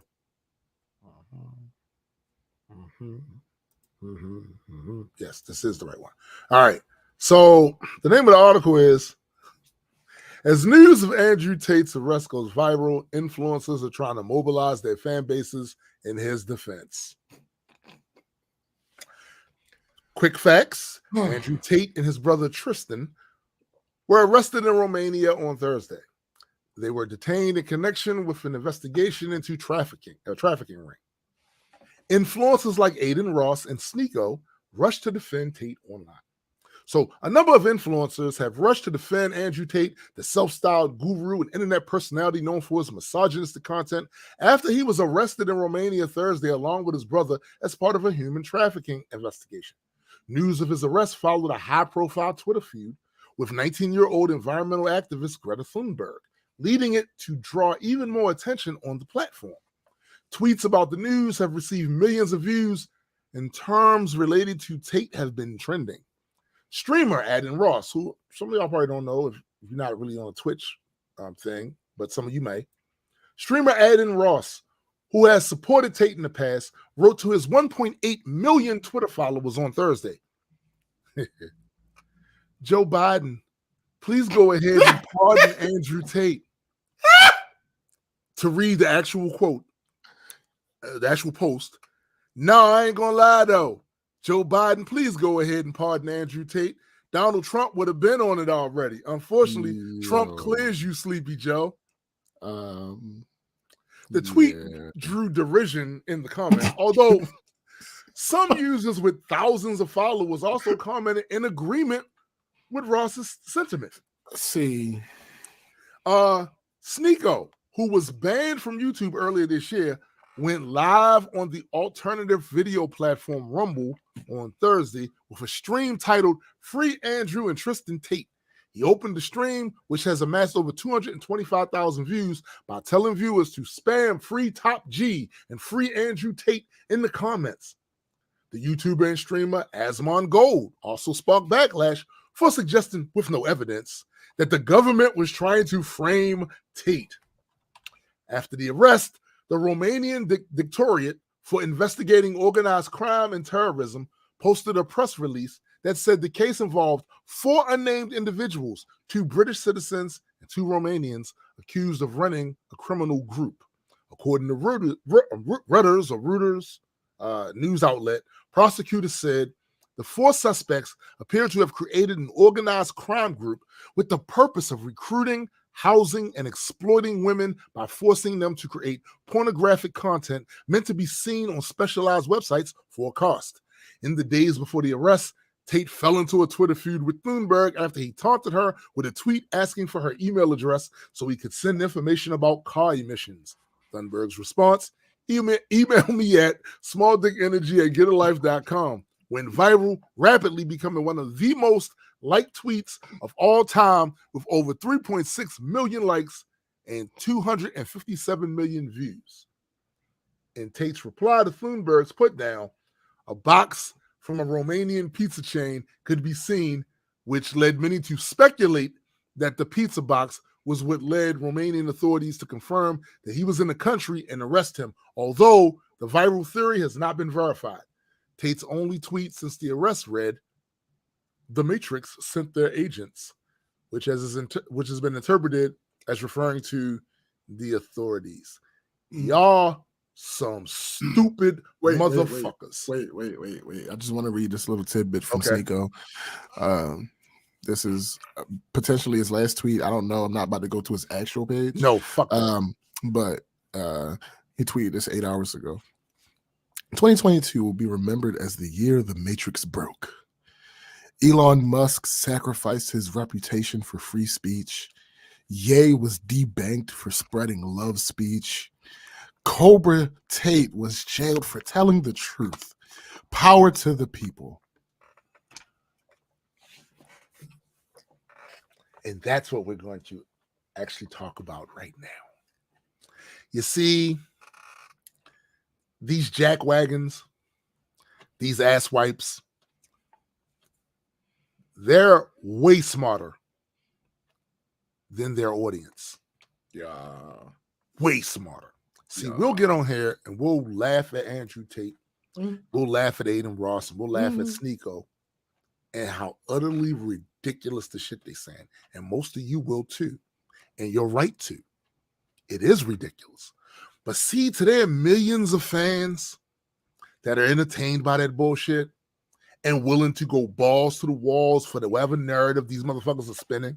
For them, they are a special kind of stupid. But to show you, Sneeko and Adin and them, they ain't too far off from being dumb as their audience. They're just a little bit smarter than them. The fact that Adin Ross came out of his pie hole and said, Biden, pardon Andrew Tate and his brother, as if Biden has the power to say, hey, Romania, let him go. Let him go. Some of the examples, I saw people who clearly saw this and know that that's the most ridiculous understanding of fucking civics ever. Some of the things they were using was, well, they got Brittany Griner home. That's not what he said. Yo! Wait, stop. This is what the fuck I was talking about earlier. Yo, this is exactly the point that I was making earlier. Yeah.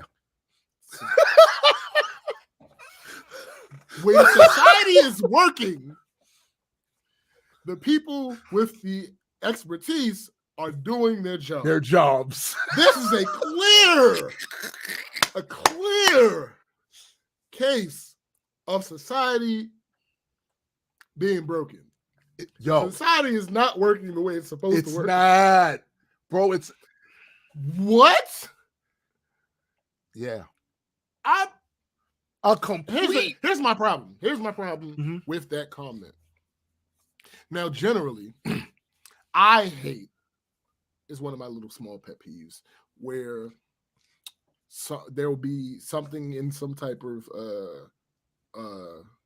some subculture happens, and there's a very passionate response to it, and then something else happens that's loosely related to that first thing, right. And then there's a response that's passionate but kind of opposite the first one. Yes. And then the people get on there and be like, oh, y'all used to, but now y'all, first of all, it's probably different people in a lot of cases. Stop it. And then, sure, also, people have the ability to change their minds. Right. However, I'm about to do that real quick. So, I bet you, what is it, dollars to donuts, that motherfucker is the same one of those people who was talking about, we only got Brittany Griner. Yeah. Why didn't we get the Marine? I can almost guarantee you, because of the nature of the guy that runs that brand, and the nature of the audience that listens to him and other takes, I can guarantee you that was one of those people. And again, this is why I say they are marginally smarter than their audience, because they've learned to toss this bullshit out. Their audience eats it up and rewards them with engagement, supporting any business ventures that they might be floating out there. So they're marginally smarter, but not that much smarter. Yeah. And the thing that's crazy to me about it is, unfortunately, we keep seeing the same shit happening over and over again. We keep seeing these idiotic, toxic, exceedingly stupid, uninformed, but arrogantly uninformed, charismatic people get into these positions to say some of the worst shit ever, but they say it in an entertaining way that actually affects a certain segment of the population that is attuned to that sort of content. And then what happens is, the reason why they called influencers is because they have shown the ability to influence people. They even refer to them as thought leaders. What happens when a thought leader has some of the dumbest thought, some of the most idiotic thoughts to have ever been thought since humans been human, right? Yeah. And he has the ability to sway millions of people into saying and acting on and just being like this sort of fucking zombie. I see all of you with, bro, it used to be a time when I thought, well, it's just a few of these. No, nigga. No, absolutely not. I'm not buying that anymore. It's a lot of y'all run towards these fucking cretins. They're fucking cretins. And then they can say anything to you, and you'll find a way to defend that shit and make it like, oh, it was actually some facts somewhere in there. You just gotta listen to. You're not listening to it right. When they spoke out against books Kanye spoke out against books. Mm-hmm. Andrew Tate spoke out against books and reading and shit. What did they get? They got millions of motherfuckers to parrot that dumbass shit right there. When you have this dumbass motherfucker, I can't remember his name, the basketball player that was on Van Lathan's podcast. Oh, yes. Yo, he was so fucking... Yo! He was so... Yo. You're talking about book culture. What? Bro, book culture. Can you imagine? Bro. No, literate culture is what he said. Literate culture. So being... All right, hold on. I got a question. I know you're not younger than me. So, McKenna, help me out. At what point did being illiterate stop being an insult? Right. Right. Somebody help me out with that, because if you're not a part of literate culture, that means that you're illiterate. Because by definition, they're antonyms. I didn't even know it was a culture, B. I didn't know that was a thing. I didn't know it was a culture until I watched that fucking podcast. What I do know, though, that now I do understand that stupidity. Oh, I get it now. Mm-hmm. Stupidity is most definitely a culture. We see it playing out online all the time. The know nothings, the know nothings, but they loud as fuck with their takes on reality, and it's completely batshit crazy. And it's like they are the most active motherfuckers online, and they will run to the defense. I keep telling people, we said this on the show numerous times about like narratives. People want to pretend, or used to want to pretend, the narratives don't matter. Oh, no. I think you'll find that narratives are the only things that matter, because they can literally take factual information and override all of that to get people to buy into a fucking narrative. Yo, Paul said it's obvious that illiterate people are incapable of reading the room. Gazinga! Dog, what? That is a bar. Bars, my guy. Is a bar. What? Yo, exactly, Cindy. When idiots like Shaq started saying that the earth is flat. Again, there used to be people have always made these type of foolish statements. They just weren't never taken as seriously as they're taken now, because they literally have an army of people. Who's that? Magellan was white, right? Yes, that explains a lot. Yes, it's one of these things where now that is the thing, and I kind of feel like what's been set loose, what's been set loose on society is a plague of that shit. They talked about when the Bible references the 4 horsemen, they left out one. Dumbassery. Yeah. Dumbassery is one of the horsemen of the apocalypse, B. Like, the fuck? These people are fucking dumb. There was a time where if somebody said some shit like that, they would be ridiculed. This is the other thing, bro. What you and I are doing here on this episode right now, this is how it used to be. You come out and say some dumbass shit like that. Lambasted. You got excoriated.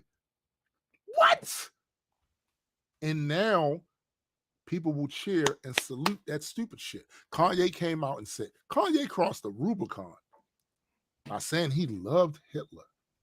And I saw all these motherfuckers online. Well, maybe Hitler's not that bad. That, and also saying the Christian thing to do is to love Adolf. So now they made it about that. Love has, like so many other words, more than one definition.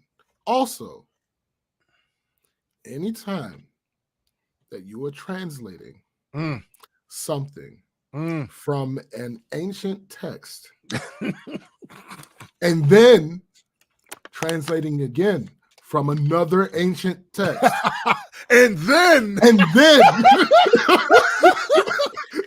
anytime you do that, there are going to be some things that are lost in that's why it's a fucking phrase, bro.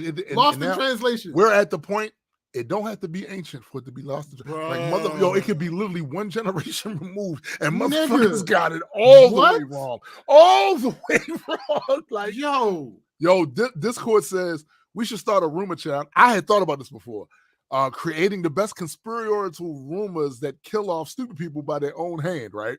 Like, again, I didn't think about it in that way to do the physical harm shit, right? But I thought of it in a way to be able to then tell them, yo, I made that up. Right. And it spread all over, and you believed it. Yeah. I made that up out of whole cloth. The only problem with that is the moment you make it up, there are people that are going to come along and add layers to it. Absolutely. So then by the time it's out there like that, when you come and approach I am the original person that started this bullshit ass rumor. They got so many other layers on top of it that not only won't they accept what you're saying right now, but they're saying they will what about this you to death?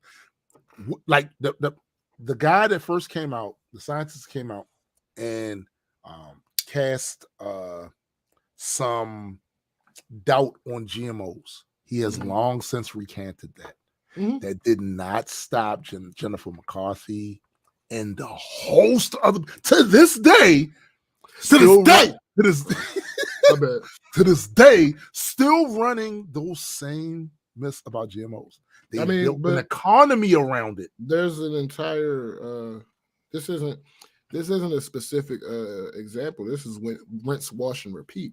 The guy who discovered who coined the phrase alpha male has long since come out and said, no, I was wrong. That's not what happened. This was me monitoring wolves outside of their natural habitat. And that's not how they really do things. Right. It's not a real thing. And now it's a brand. Yeah.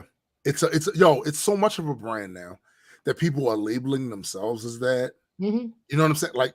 Like again, just because you started and get the ball rolling doesn't mean that by the time that ball reaches the end of that hill, they're going to be able to see your fingerprints on it. Honestly, it's no different from any good art.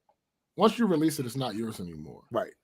Oh, it's mine in the sense that if I'm still getting my money for it, I'm gonna get sure, that's the only that's the only thing. We ain't doing that. But outside of that, it's not yours anymore. Right. They're gonna interpret it the way they want to interpret it. It's gonna mean to them what they want to mean to them. Like when they started saying that Sierra was a hermaphrodite. Yeah. I don't even know where the fuck that came from. Yeah. Like, and probably some asshole who wanted to start a rumor. Honestly, out of whole cloth. What? Yeah.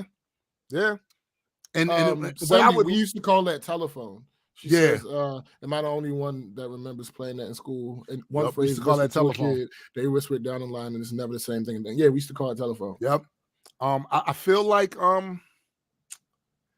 we are at the point where that is not just a thing that would happen and only reach a small amount of people. It's the type of shit that goes global now. Yeah. And that's what makes it dangerous. That's the problem. That's what makes it dangerous. It goes.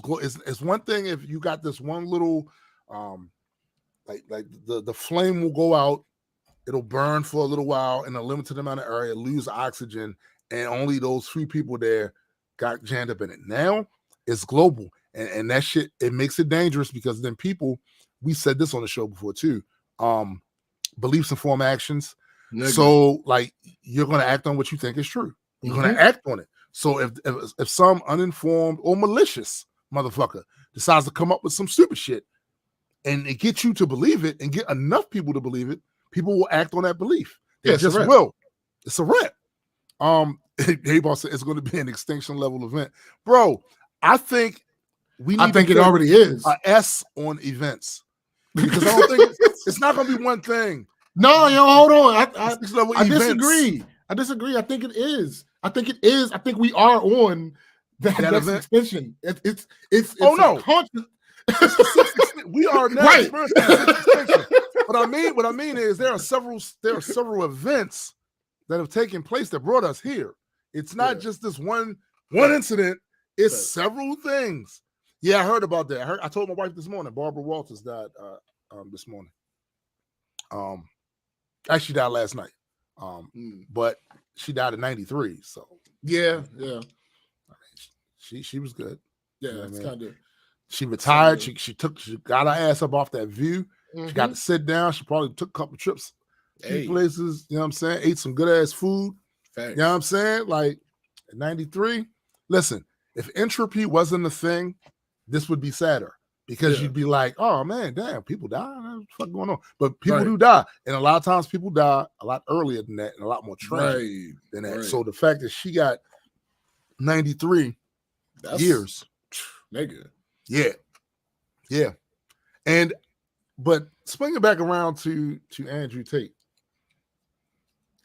I want to know, and I know there's no answer to this, but I'm putting it out there rhetorically. How many times y'all gonna fall for that shit?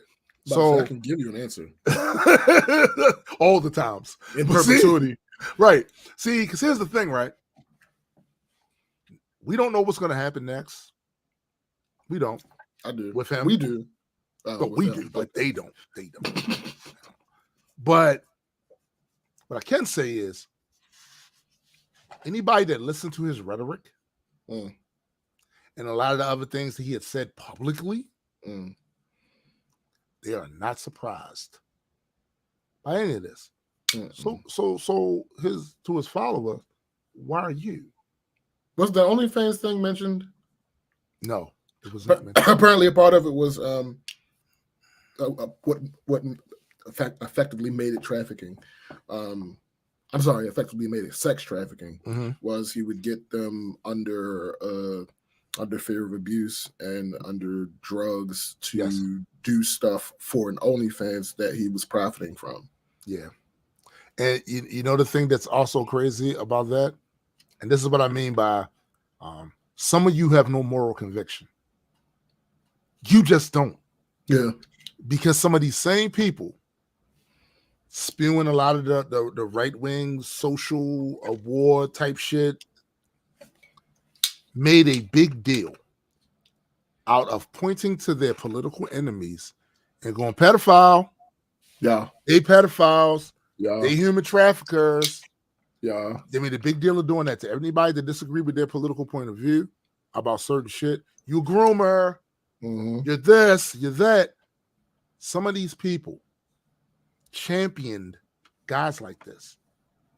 And then when these guys get jammed up and it's demonstrated that they was involved in that shit, y'all energy be looking crazy.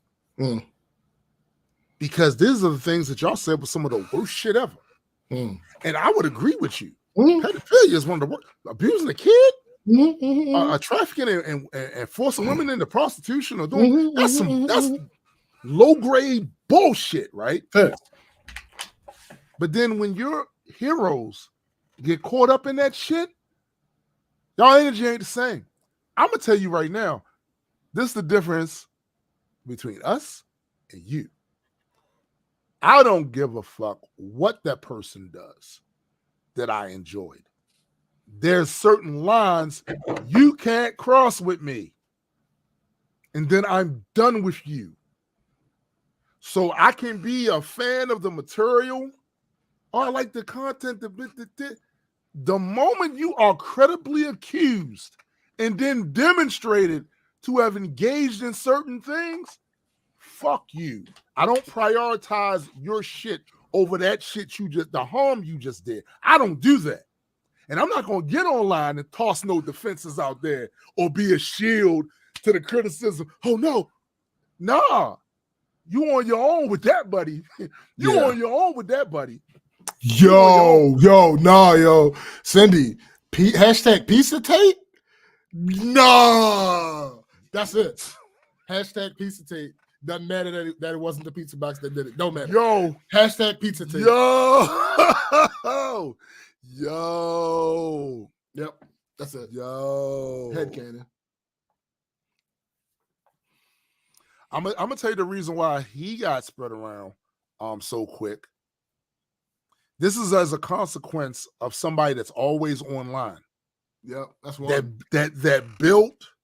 that built their whole social profile on being in the limelight, on being in front of a camera, and on talking all the time. Yeah. That's how he got jammed up. But I also show me the Jeffrey Epstein YouTube video. That's a fact. That's a fact. But I also think it's you know the term pride goeth before the fall. Mm-hmm. I'm looking at that from an alternate way. I'm looking at that as it's not always that like you're so prideful that you like disregard knowledge or logic or whatever the case may be, so you slip up and up. No, sure that happens, but that's not the only thing. Sometimes you're so prideful that the people who actually are what you claim to be, feel an ego hit. And now they have to show you. That's a fact, bro. That you're not what you think you are. You're not what you think you are, right? You're not what you think you are. Prime example, Kanye West. I can get on here and I can say all the anti-Semitic things that I want, and Adidas can't do nothing. Next day. Oh, say word? Say word? Who you playing with? Who you playing with? I mean, that's what I mean. Like, bro, if it's real simple. A lot of the people in high places, you don't even know what they look like half the time. Because you don't even know what they look like. It's better for them. And this is the thing I don't understand about this motherfucker and all these other motherfuckers, right? So you got 33 cars, a private plane. You're clearly making money, getting it in. Your grift is crazy. It's working. This maybe it's just me, having grown up poor on the west side of Baltimore. The last thing I'm looking for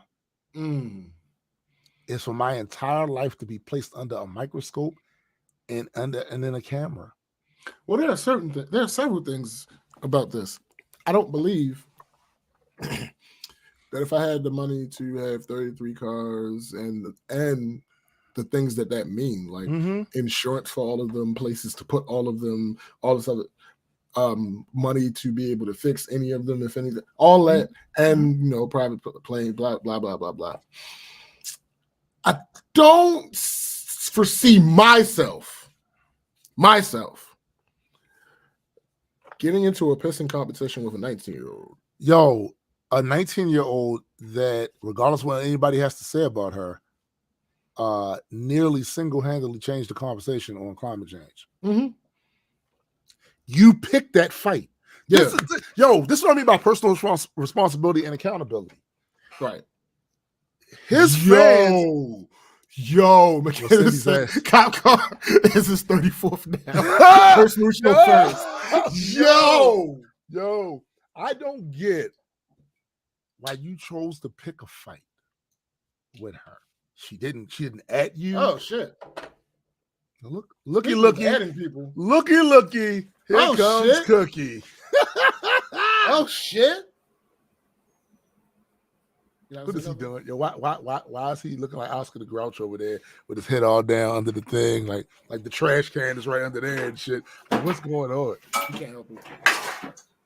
You don't know what's going on. Yo, what in the hell is going on? That's cool. Yeah, facts, Cindy. Facts. Yeah, rapey McRape Tate. Yeah, wow. That's what we talking about. That's interesting. Rapey McRape Tate. Yo. What's good? What up, B? I mean, what's good, B? Chilling. Why you all foggy and whatnot? I don't know. Get your shit together, my guy. There we go. There it is. Move your camera down. You get my shit together. Yeah, your composition is a little. Yeah, move your camera down, my guy. I mean, I gotta move down. I gotta move it like this. Or you broke it. Nah, I ain't broke. Maybe you raise your chair up a little bit. Maybe that might. Maybe continue the show. What's up, guys? Yo, you invoke the spirit of Ogma. Ogma is in here. He's all like, right. Well, I'm gonna be out. See you next time. Yo, adequate. fix your video and audio before you come on in here. I'm gonna be nice today. I'm gonna be nice. Yo, what's up with your microphone? What you mean? What's up with it? There we go. What you bring? Everything. Damn, stupid ass glass. Don't worry about it. Okay. Okay. Gotcha. What up, Ken? What up? What's the temperature down there, Ken? I'm curious. I'm I know. jealous. I'm jealous. He living where it's forever spring. It don't even matter what the answer is. I'm jealous. Forever spring. It's 75 out here, which is weird because it was like fucking 30 all fucking week and 20. Yeah, similar experience here. Similar. So when you came in, we were talking about Andrew Tate. Oh, I love that. I love that fucking guy. Yeah, they love him too. They love him so much they went and arrested his ass. Him with his brother. But again, it's 75 degrees where Ken is at right now. Mm-hmm. Medellin, 70. Partly cloudy. I'm good with partly cloudy. 75. That means it's partly sunny. You know what I'm saying? Right? It was partly cloudy, it's partly sunny. You know what I mean? Sure. Oh yeah, I saw it. I saw it. 94% humidity. That shit crazy. Shit, Greta fucking flamed his ass. That was hilarious. Oh yeah, I've seen that too, Ogma. I love the conspiracy theories about how the secret police are trying to McAfee him and are spreading propaganda to silence him. Yo, this we was talking about earlier, with people just refusing to understand Occam's razor. They go out, they will grab all of the conspiracies they have floating out there. It was the Illuminati that did it. It was Greta herself, who must be the head of some international police force. I've heard some of the wildest shit about this, except for the fact that this man is out there being a sex trafficker. I mean, but you got to hear both sides. Oh yeah, definitely. The other side of it is that he's probably also involved in some other crimes as well. Again, not sure we're gonna hear much of him while he's like vamped, but there's video of him talking about how he worked with the Romanian mafia. There's video of him saying that shit. Oh. See, at a certain point, right? At a certain point, you be putting them cuffs on yourself. At a certain point, you got the great big ass bat signal up in the sky saying, "Come arrest me, come get me." I saw the video. I'm talking about affiliation with the Romanian mob. Bro, why are you saying that in front of a camera? Do y'all remember back in the day the whole thing about mafia doesn't talk, nobody talks to them? That shit ain't been true for a long time, B. Motherfuckers is out here putting all their criminality out there on social media. And he doing it to impress these little 14-year-olds. Because I'm top G. He's a cornball. He looks like a cornball. He talks like a cornball. Anybody that's not a cornball can hear him one time and say, "Man, this motherfucker." I honestly don't know who he is. I mean, he got 30 cars though. I know. 33. Well, 34 now. My bad. Excuse me, 34. Yeah, including the police car. With the I honestly don't know who he is. I've never heard him before this incident. He's the guy. I still have not heard him speak. I don't. Oh, like, damn. I don't. When I'm not the level of stupidity that you gonna hear come, like, even his presentation is because we're wrong. He's the epitome of an alpha male. What is it called? Apologist. He's a parody. He looks like a parody. He talks like like somebody. And somebody was trying to parody one of these alpha male type content creators, woman hater content creators. He's like a parody of that. That's how ridiculous he looks and he sounds most of the time. And I'm like, Man, I've seen clowns my whole life. I've been to the circus a couple of times.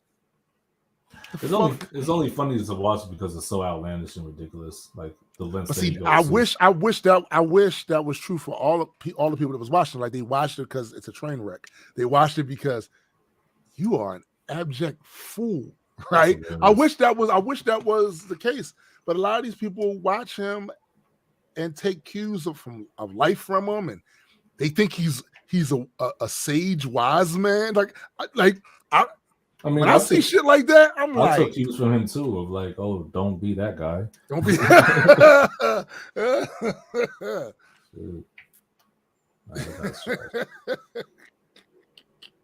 Facts, sis. He's a piece of garbage, and anyone that likes that shit, he says, kiss my ass. It's kind of where I'm at with that. Like, yo, he's garbage, and y'all like garbage now, though. Like, we literally have a society of billy goats. These motherfuckers be eating that shit. Yo, they be eating that shit like, yup. I saw people sharing his memes long before this incident took place. And I'm like, what? He's been making his rounds for a long time now. Yeah. Nothing new. He just, because he got banned from a bunch of platforms, and that's when he just got like louder. Right. It's just one of these things where humanity disappoints me on a regular basis. So this should not be a surprise, and it's not. But the thing is that it just keeps happening. It's just like, yo, we keep. And the thing is, at a certain point, when you start seeing this shit happen over and over again, right? It's like you start looking at the people that fall for it, like, fuck is wrong with you? Fuck is wrong with you? Why does this keep happening? Ogma said, I'm so alpha, they gave me free food in here. Mad rooms where I live. They got to keep the girls away from me. That's why I'm in. That's probably what he's. That's probably something he is saying. Shit. I'm such a top G. Y'all niggas. And he's been scamming. He's a successful scammer too. Like the things he's charging people to learn from him. It's things you can learn on any free, anywhere, yo. Anywhere. I just wonder what the people like that run the circles of like Fresh and Fit, what are they going to say? Because I remember when they made excuses for Cameron Samuel after he died and shit. I'm pretty sure they're going to go to their courts also. Oh, who is that? That's Fresh another one of the Manosphere, the Manosphere motherfuckers. Yo, I honestly don't know none of these niggas. Yeah, there's some podcasts. Your boy probably mentioned them in one of his video essays. Which one? Dude look like you with the dread. Oh, FD Signifier. Yeah, I'm pretty sure he must have mentioned them when he talked. I know who Fresh and Fit are, but the other nigga that you just said, I don't know who that. You know who Sneeko is? No, I don't actually know. Oh, Sneeko, another one too. He's another one of them. Piece of shit. Piece of shit. Sneeko's wild. Piece of shit. He's Andrew Tate fanboy also. Yes, he is. He parrots a lot what Andrew says. Yo, I just read an article about him. As soon as Andrew Tate and his brother got locked up, he went on the cape. He threw the cape on and went on one of the only platforms still available to him because he got banned off YouTube and shit for that same. He got banned off YouTube for doing very similarly what Andrew Tate and them was doing with Greta. Matter of fact, all he did was stand in for Andrew Tate when Tate got banned from everything. Mm-hmm. And then he got banned. Because he used to not always be like that. He used to be a little. Like, he was always a bit toxic, but at least he will own it. But now he just like he found something that works. That's what it is, bro. Yeah, he found that works. That gets the clicks and the views, so he sticks with that. And these people, they double down with everything, so they're not going back on what they say. It's a grift, yo. Like we've been saying this for a while too. So I'm gonna say probably around 2016, maybe 2015. That lane of content creator started to blow up. Oh yeah. And then when society started mirroring what they were doing, they was like, "Oh fuck this! I'm looking at my engagement rise." So they start doing it harder. They start saying some of the most outlandish shit, the most hateful shit, attacking every marginalized group. You're childish. No, that's facts too, Ogma. I only knew Andrew Tate as an obscure, mediocre fighter prior to this. Yo, I don't know nothing about none of these niggas. And to be honest with you, hey James, remember when you were telling me about the whole thing with the comedian that did the sex, not the sex tape, but the thing with the kid, the Tiffany Haddish, Aries. Yeah, remember how you told me don't look into it, don't worry about it. This is one of those things. I'm gonna give you that simple. Oh no, trust me, I have no intention of like I'm not complaining that I don't know anything about these niggas. No, it's like you're great. You should be grateful that you know. Absolutely. You know what I mean, I want to read some of this shit. McKenna said, she said, what killed me were all of the podcasts that gave him a platform after he got kicked off a lot of social media. I understand having a guest on you don't agree with and having some kind of discourse, but not giving idiots like him a platform to spout shit with calling out infactual things, with like calling out infactual things and questioning his ideas. So many, they just let them say what they want. And I've seen that. I've literally seen the people that say they disagree with these motherfuckers, let them go on their platform and then don't challenge the shit they say. And it's like, what's the purpose of having them on there? They don't give no pushback. And then I start looking at them different. Facts. Because how can you honestly say, right, that you don't agree with those ideas, that shit is toxic and all that, and you're not just having them on. No, challenge them. You need to challenge and then them. you don't challenge them. I feel like if you don't challenge them, you cannot fight back against the idea that you only had them on for clicks. I remember there was a few atheists that did the same thing with Richard Spencer. Yes. And they didn't give him no pushback, but it was like, oh, but I'm a humanist and all this. Like, well, then get in his ass, bro. That reminds me of that video with the Sasquatch on it. Yes. Yes. And what the fuck? That's misogynistic. Okay. No, Sasquatches can be female too. Sasquatch can be females too. There are certain people they don't exist, but I mean, I listen. I talk about these rights. What up, cuz? What up, DJ? I talk about these rights and all this other stuff for all these affected demographics and everything, but I am by far. I am not perfect. I am not. There's no way. I'm still going to engage in some of that. The ones that would take your rights from you if they had the power, the ones that would shit all over you, you're not going to get the same respect and reciprocity for your humanity. I'm not that guy. I'm the guy that'll punch them motherfuckers in their face. That's me. So you can't expect me to say, "Oh no, we can't do that." Nah, I legitimately used to misgender Wendy Williams. I don't do it now. Shit, I don't do it now because there's no point. I'm just disappointed you guys didn't realize I was like kidding. No, I understand you were kidding. No, you might be kidding, but other people would hear that and not catch the sarcasm. Fuck that. I legitimately used to misgender Wendy Williams because she's a terrible human being, and I wouldn't do it now, but I would find some other slur to use for it. Yeah, and mainly the main reason that I wouldn't do it now is because that shit will affect other people. Like it's people, right? It's not hurting her, right? It's hurting them. You know what I'm saying? Yeah. So I wouldn't do that shit. But again, them motherfuckers that anybody that fights against people having personal liberties and all that shit. And I'm not gonna give you the respect. You don't get grace from me. Nah, no grace from me. Shit. Nope. Not I. You out there being a flat out bigot to marginalized groups that don't. So you about to catch the heat. You about to catch the heat. I'm not that guy. Like they can get grace with these hands. I mean, nigga, they could be graced with them. Here's the thing. That's funny. Here's the thing. Yeah, see, I'm just saying. Like with Sasquatch, but no, like with that whole video, I feel like I get what they might have been trying to do. Mm-hmm.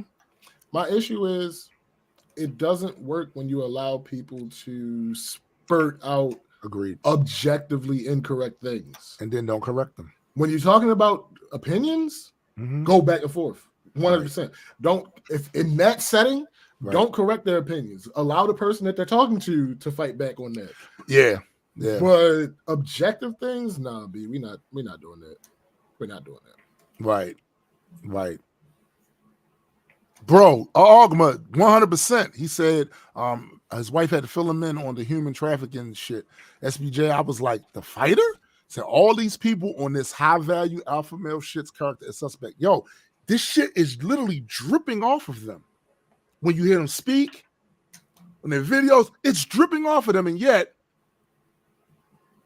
these motherfuckers got millions of followers, and it's like, they'll make the argument, there's nobody out here disenfranchising women. I'm looking at millions. Look at the millions of y'all over here agreeing with this fuck nozzle over here, right? You gonna tell me your beliefs don't be informing your actions? All of you come from different walks of life. Some of you are bosses on jobs. You feel what I'm saying? Some of y'all have like power over people. Well, I don't really know what we're talking about, seeing as though there are no more barriers for women. What is going on? What's worse than her saying that bullshit was the inadequate pushback on her shit. Like, why go on a program like this and not have your facts ready, your numbers, your data, and that's a lot what I saw in that video. And then later on, when her intention is to make a different point, she brings up a very valid barrier that women have. Yeah. Oh no, I'm just against trans people doing the sports thing because it's already hard enough for women in sports. Wait a minute, I thought you just said there were no barriers. What? Yo, they caught, but see that's when something that I think Marissa mentioned that she's a known troll. Yeah, on that shit. She's a known that's troll. why I said she's a grifter, as much as the other one because that rhetoric is predictable. Rhetoric, I've heard that before. Right. That's your standard variety bargain bin right wing. That's true. Bullshit. So that's true. Yeah, while I'm annoyed at what they are, I wasn't annoyed at her because she's literally just a copy of someone else. And she's grifting. Yeah, she's grifting. But it's just one of them things where you're in a situation where you can see the grift, but look how many millions of people don't. Yeah. And they can literally move what's that shit, Rock? How can I move the crowd? They can literally move a crowd with that grift. They flat out lying, flat out saying things because they know that this favors the algorithm. Right now, this is the hot thing. And if I say these things, I can get these people to come and support. Yo, when they show news, they have news reports about people who have done fucked up shit, bigoted ass shit, then get fired from their jobs. And these people go and put a GoFundMe. Somebody makes a GoFundMe for them. And they wind up making $1 million off of the GoFundMe. At a certain point, people see that shit and go, so that segment of the population are so aggrieved. They have so much grievance about different marginalized groups, certain ideas of liberty being extended beyond just the dominant demographic, but everybody else too. They feel so aggrieved by that. They feel so put upon about that. They're willing to pony up cash money if I just say I agree with that shit.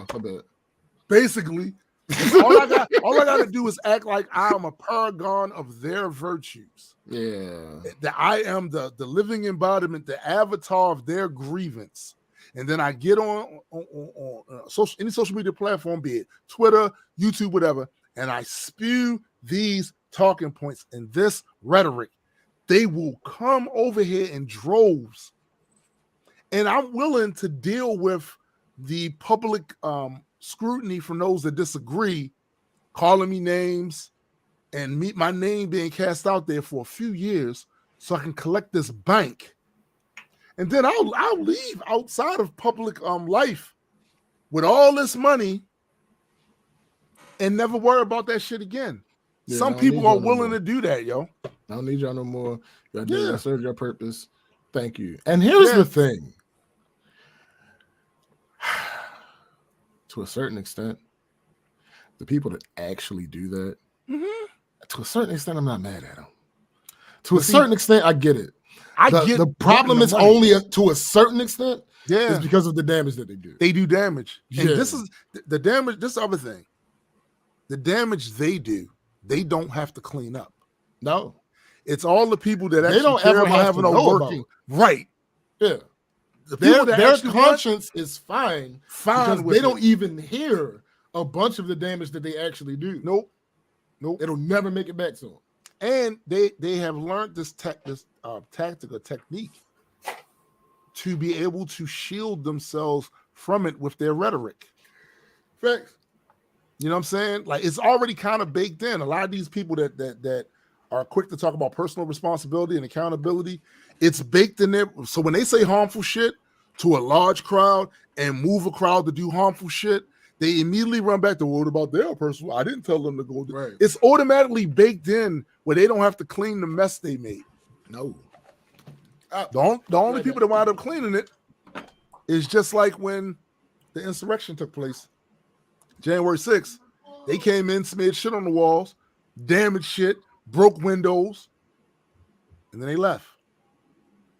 And then the workers, they have to do housekeeping for the Capitol building. They had to clean all that shit up themselves. That's just how that shit worked. It's whack as fuck, but that's how life is.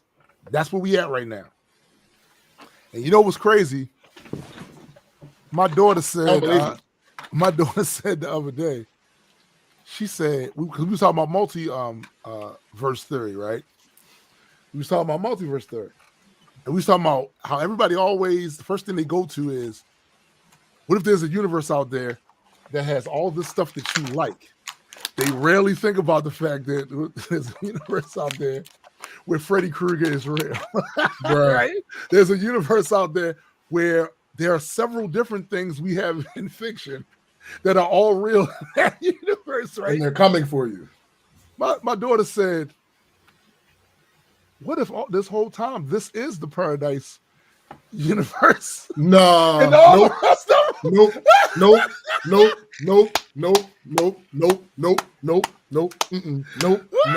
Nada. Incorrect. Chaos. I respectfully,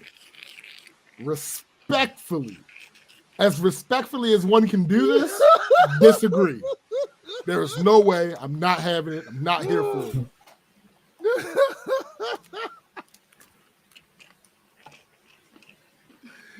Yo, that shit was frightening when she said that. She must be stopped. God damn. She must be stopped. God damn. What if this is the best? It's not. This is simply the best. Better than all the rest. Shut up. Yo, what can we pop? Yo, what if we just happen to be on the one shitty planet that has life? Okay, fine. Throughout the universe? That I'll accept. What if every other place that has sentient life is the shit? It's the shit, yo. It's the shit. That would be crazy. That I'll accept. But that other bullshit you was talking, no. Hey, fuck out of here, Og. But let me tell you something. I've been using this voice to make music for 40 years. That is not. that is a straw man. If I ever heard one. Bro, listen. That was terrifying when she said that the other day. Me and my son was like, oh shit. No. Stop giving it credence. I like it. What, both of y'all? Oh, you want more than this? I'm grateful. Just saying. There's universes that don't have homophobia. Yeah. You want that? Well, there's planets that don't have that shit. Yeah, you want that? No, planets that don't have homophobia. You you don't want misogyny? Oh, wow. On Jupiter, there's no right. There's no Right. Mercury. Mercury. Oh, you want equal rights for all? Wow. What the fuck are you drinking? Cocoa. Yo, speaking of that, I saw this shit. They call cocoa bombs. This is my first time. I've never seen anything like this before. They made them into these little balls, right? Hold on, and they stop. So you're a piece of shit where your power is white privilege, Ugma? With Batman. That's your checkmate? That's this universe. Okay, that's a weird flex. Might as well just live here. That's this universe. That's this universe. Go off, bro. Yo, these cocoa bombs, they had mushrooms. I believe you. I mean, marshmallows baked inserted in the middle. I really ass. You said mushrooms. Yo, and they drop. I meant marshmallows, and they drop them in the hot water. Wait. Pause. You like mushrooms? I actually don't. I want to bring your attention that I'm eating a fancy Lunchable. Gotta extend my pinky. You know, that's the one that come in the black boxes. Mm. Yeah, Wilshire. Yeah, mm-hmm. That shit. I hate y'all. Hillshire. Yeah. I hate y'all. I fucks with it, dog. Keep the pinky up. Mm-hmm. First of all, I hate y'all. Good day to you, sir. Those Lunchables and shit. You know what I'm saying? These are fancy Lunchables. Good afternoon. Yeah. Listen. Good day. I said good day. Like, I hate y'all for, first of all, I hate you for eating. That's number one. Oh wow. Damn. And then what? Right. And then what you're eating. Fancy Lunchables are amazing. Hey, yo, it's the one with the crackers that got the little wheat, like you can see the wheat things on it. It's about wheat things. Yeah. No, not wheat things. Like you can see that they're made of like the wheat. So you know what I'm talking about? It's real fancy. They don't look like the Ritz ones. Okay, I know what you're talking about. Yeah, you got them in your hand. No, these are rounds. Oh. These are sourdough rounds. That's what I'm saying. Put them to the camera. These aren't those. Yeah, got like flakes in it. No, I'm Hold saying on, I'll be looks back. like it though. Yeah, it's fancy shit. Fuck it. He left because he don't. I'm tired of y'all eating. Talk about food. That's what I'm saying. I'm surprised that he's mad at us for talking about food. Like he loves food. Oh, those shit. Oh, okay. Yeah. What is it? Sourdough rounds. They look like croutons. Where's the rest of it? Yeah, it is. White cheddar cheese, toasted sourdough rounds. Cheddar. Wow. Yeah, and wine infused salami. Yeah. Bringing in the new year right, my guy. Oh, absolutely. Come on now. It's only right. Sorry, pinky out. Yeah, pinky out. Always. I bid you a great feast. Sandy. See, she know what's going on. Hey, Sandy said Italian flatbread crackers are awesome, especially Italian herb. Hell yes. Nostalgic, fancy Lunchables. Sis, these are fancy Lunchables. God damn it! Read the sign. Correction, again. Fancy. It says Hillshire, though. Oh shit, it's upside down. Yeah, it's okay. Yeah, read the sign. Yeah, thanks. Cost probably like $2.50 a pack, huh? Wow. ASMR. Wow. Mm-hmm. This is better than fucking Black Thought. Film, come back.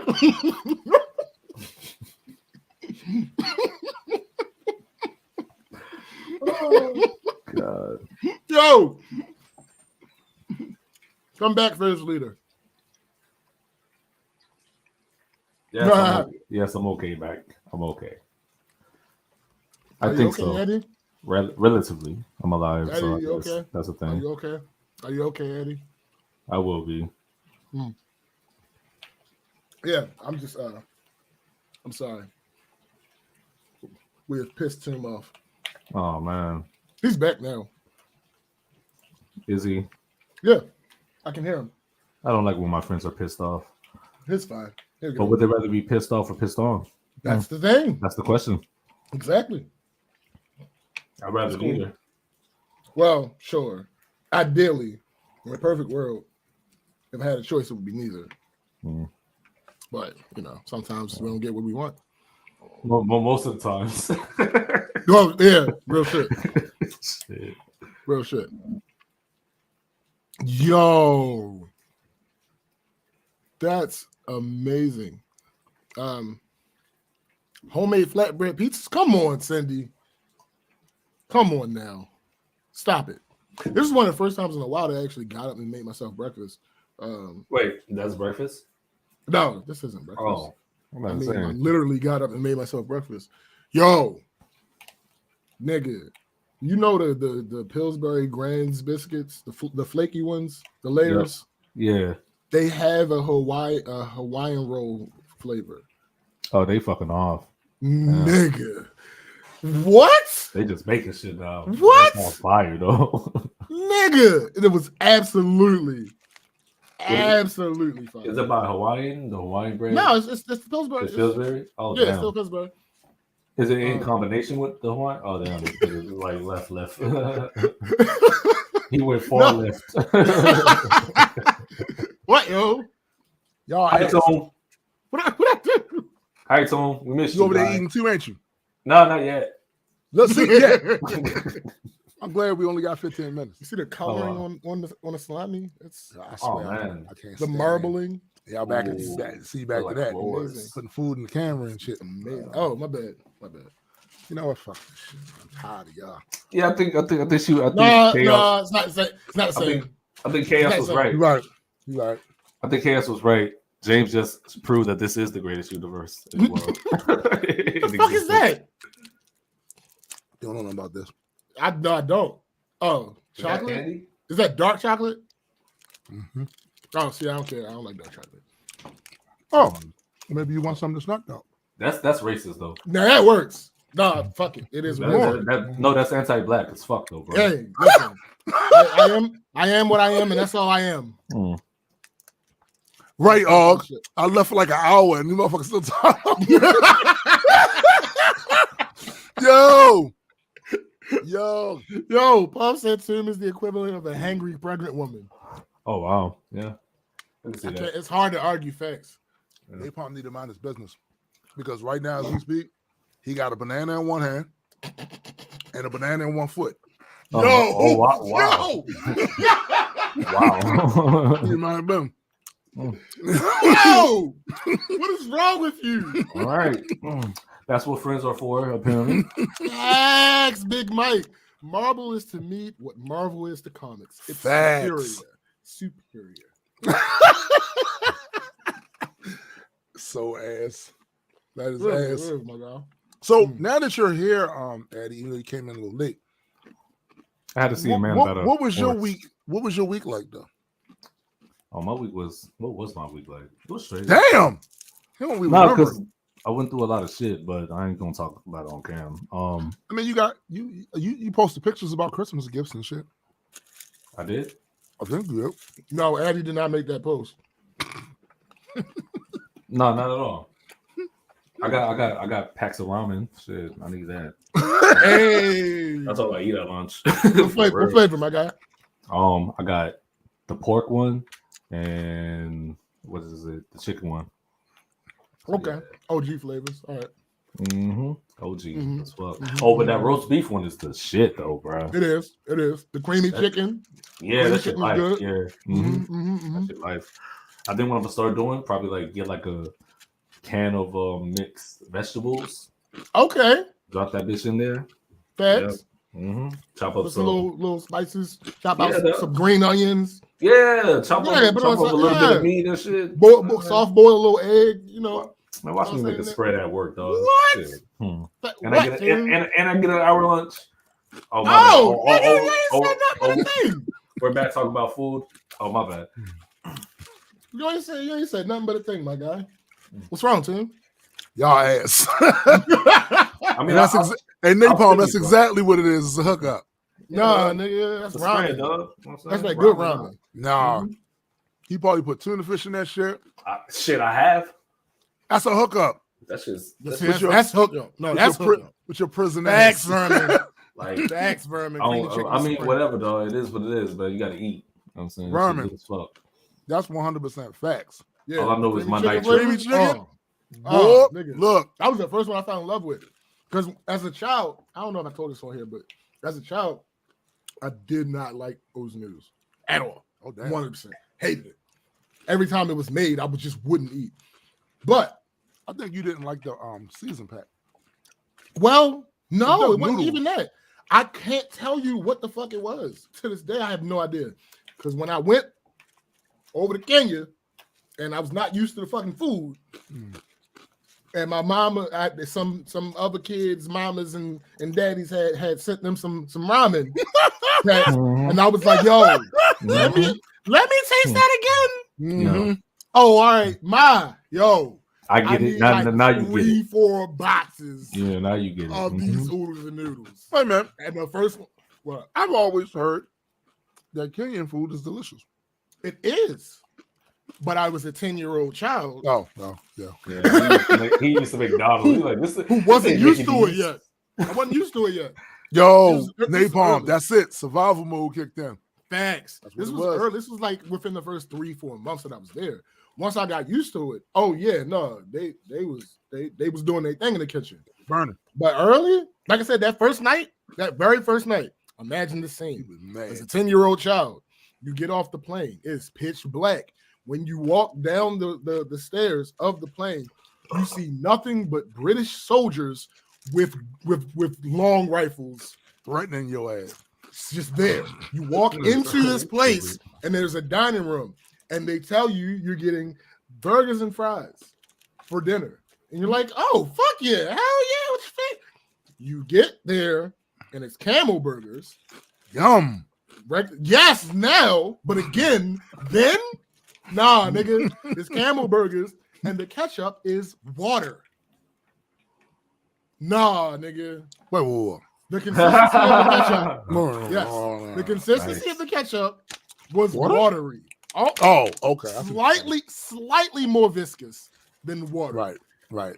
But it's ketchup. It's not supposed to be that thin and runny. Nah, nigga. When that happened, and then Agma. No. When I was broke, I would just throw every season I could in ramen every night. That's funny. Was a different girl.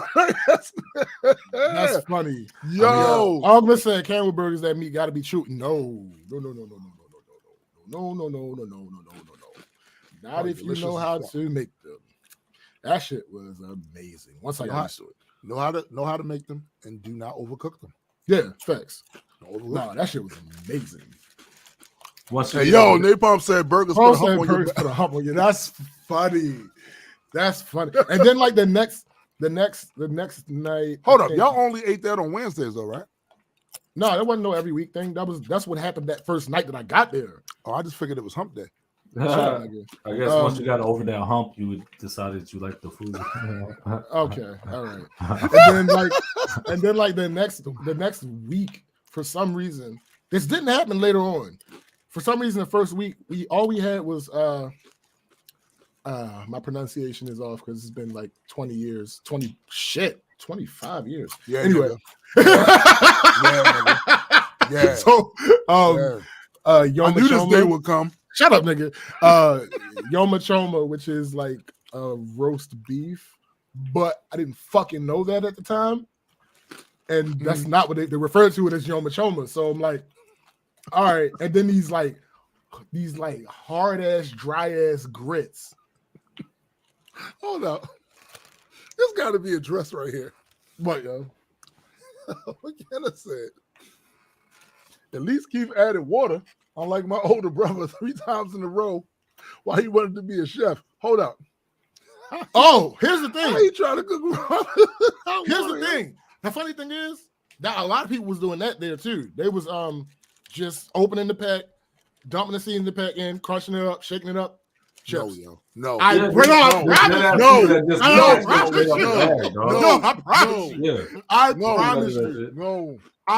promise you.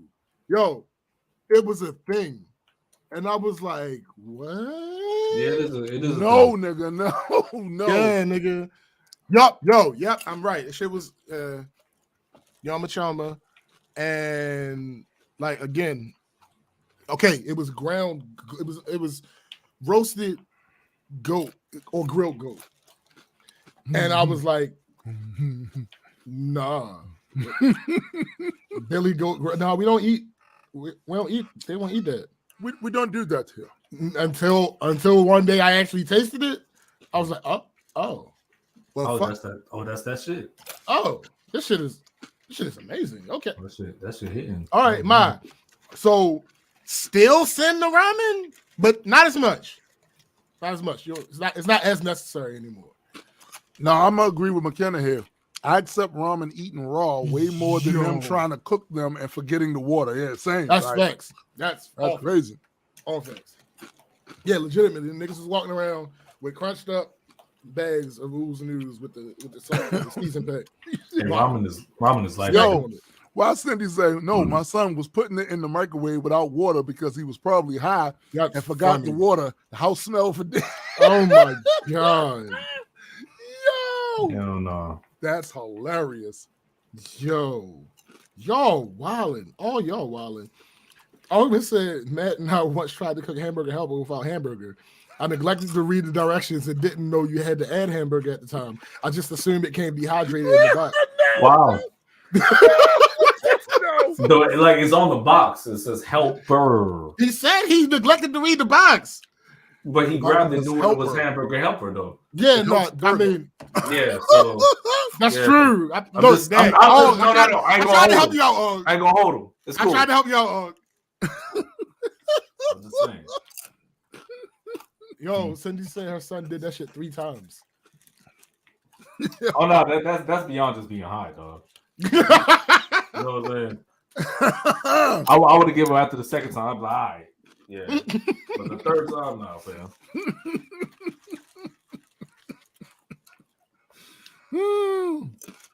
Yo. That's crazy, yo. That's like the craziest. No, it's thanks, brother. Because there are some times where after I make the news, I'll drain all the water. But I do that. I don't drink. Sometimes I do. Sometimes it depends on what I'm doing. Like Vernon said, yeah. I do it every time. Doing with it. I do it every time now. Right, and I don't use the whole season pack because that shit gonna kill you. All that salt. I take all. What I usually do is I do 2 packs. I mean 2 packs of ramen for 1 pack of seasoning. Mm-hmm. That works. That works. Yeah. But like yo, and again, even with that, I drain all the water out. So a lot of the salt just goes down. That's sodium content. That shit is when the first time I like saw 980. Wait, y'all put the seasoning in the shit with the water in it? Yeah. Oh, that's I different. do. Nigga, you supposed to. The idea. So I know we joke about this shit, but anybody that don't know, the idea is supposed to be you're imitating actual ramen. Right. So which is supposed to be that season packet. The reason it's so concentrated is because it's supposed to be for a broth. Right. Right. That's what's supposed to happen. Niggas don't do that for real. You damn right. Niggas damn fucking right. 900 milligrams of salt of sodium. I'm eating all that, nigga. All that. Yo, I can hear your arteries hardening from here. Well, stop listening so hard. Mind your business. You ain't no doctor. I'm just saying, I can hear him. The entire purpose. Hold on a second, SPJ. Yeah, that's them. The entire purpose is you're supposed to be creating a broth. So it's supposed to there's supposed to be a lot of water, actually. No, I had a lot of water. I do. That's heart attack in a pack. That's it. That's cool. Argument. No, yeah, he's slightly off, but he said there are 6 big macs of salt worth in 1 season. Yo, he not wrong, yo. Yeah, he only slightly off. That shit is crazy, boy. That's gonna send you rocketing to high blood pressure medicine. Yo, she said I'll drain it off completely, put a small ice cube in the cooler off and mix it to see. I absolutely used to do that. I used to do that. Yeah, I absolutely used to do that. Because like I said, particularly from my perspective, I didn't like it when I was like so much younger. Right. So when I started doing I didn't have proper oodles and noodles because I have to say it that way because it's still not actual proper ramen. No, it's not. But I didn't have proper oodles and noodles until I got back from Kenya because when we were there, the way we were cooking them was putting hot water on them and letting them sit. Because when you have access, we couldn't. You still can do anything else. You can still. I mean, that's a viable way to do it. I've seen people it worked. Take a tea kettle, heat the water up, pour it on there, and let it sit in there. Right. Again, that works if you're doing the whole thing because it's supposed to be a broth. Right. So if you put that in there, yes, nigga. Problem talking about Negroes had proper ramen etiquette. Thanks. It is absolutely. I didn't have proper ramen noodles. Oodles and noodles. I'm sorry. Because again, it's not actual proper ramen. But I didn't have proper oodles and noodles until I got back home after that school year because then I had access to the stove. I'm tired of you calling it that, dog. What, nigga? Oodles and noodles. That's the fucking it. What do you mean? Oodles noodles. The packets say ramen, so I'm gonna call it ramen. I don't give a fuck what the packet say. Marachin. Maruchan, nigga. Yeah, whatever. He said Marachin. He's such a stickler for the right word. This nigga's ass, yo. He is ass. Here's the thing. You talking about Maruchan. I'm talking about. Hold on, let me show you. Oodles and noodles. It used to say it on the pack. It was oodles of noodles. Yeah. You talking about. But they upgraded it. No, it's a different company. It's a different company, goddamn it. Oh, so I upgraded it. Yeah, you talking about. I'm talking about this. I'm talking about the top ramen. Yeah, that's what I'm talking about. Yeah. That's not Maruchan. That's Nissan. Yeah, this is oodles of noodles. The one that come in the cup. If you what? The one that you ain't supposed to put in the microwave. This ain't the one that come in the cup. No, I'm talking about the other one. I never ate those. Well, all right.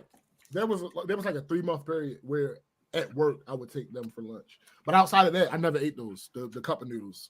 I'm sorry, and that's the proper term for those cup of noodles, nigga. Yeah. But this shit right here, nigga, that oodles of noodles. We still have them upstairs. Now. That's just it's the top of the toppest, dog. Top ramen, not the guy. No. That's that oodles of noodles. The number one. It said if you look in the upper right corner, you probably can't really see it, but it says Nissan oodles of noodles. Bro, that's literally the brand we have upstairs right now. Facts. That's top shelf.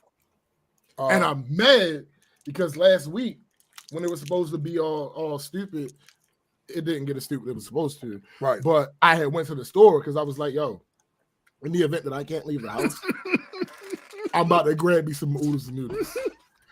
Chicken flavor, my nigga. Look, I don't know if it's the same down there in South Kakalaki, but in Baltimore, you go to that corner store, nigga, you can get 4 packs for $1. Of course, that's $4 for $1. I went down, but I went in the fucking market.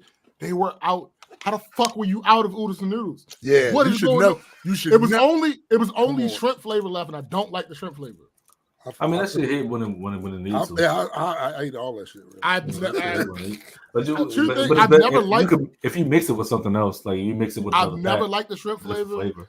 And the only other one that I'm averse to eating is the Oriental, but that's only by itself. I'll eat it mixed with something else. But the shrimp flavor, nah. That roast beef is crazy. Yeah, I'm eating all that shit. Fuck that. That shit hit. Yeah, nah, I'm just so this is important. What up? This is what I was talking about. Addie putting the whole packs on there without water and shit. So the daily max salt intake dietary recommended is essentially 1 tablespoon or teaspoon of table salt, which is 2,300 milligrams. But goal should be closer to no more than 50. Exactly. No closer than 1,500 milligrams. All right, hold up. I got a question, Eddie. When you eat noodles, you're a hungry nigga. You're not a hungry nigga. You doing 1 pack or 2? I do 1 pack for lunch because like I don't want to be full. Do you eat 1 pack?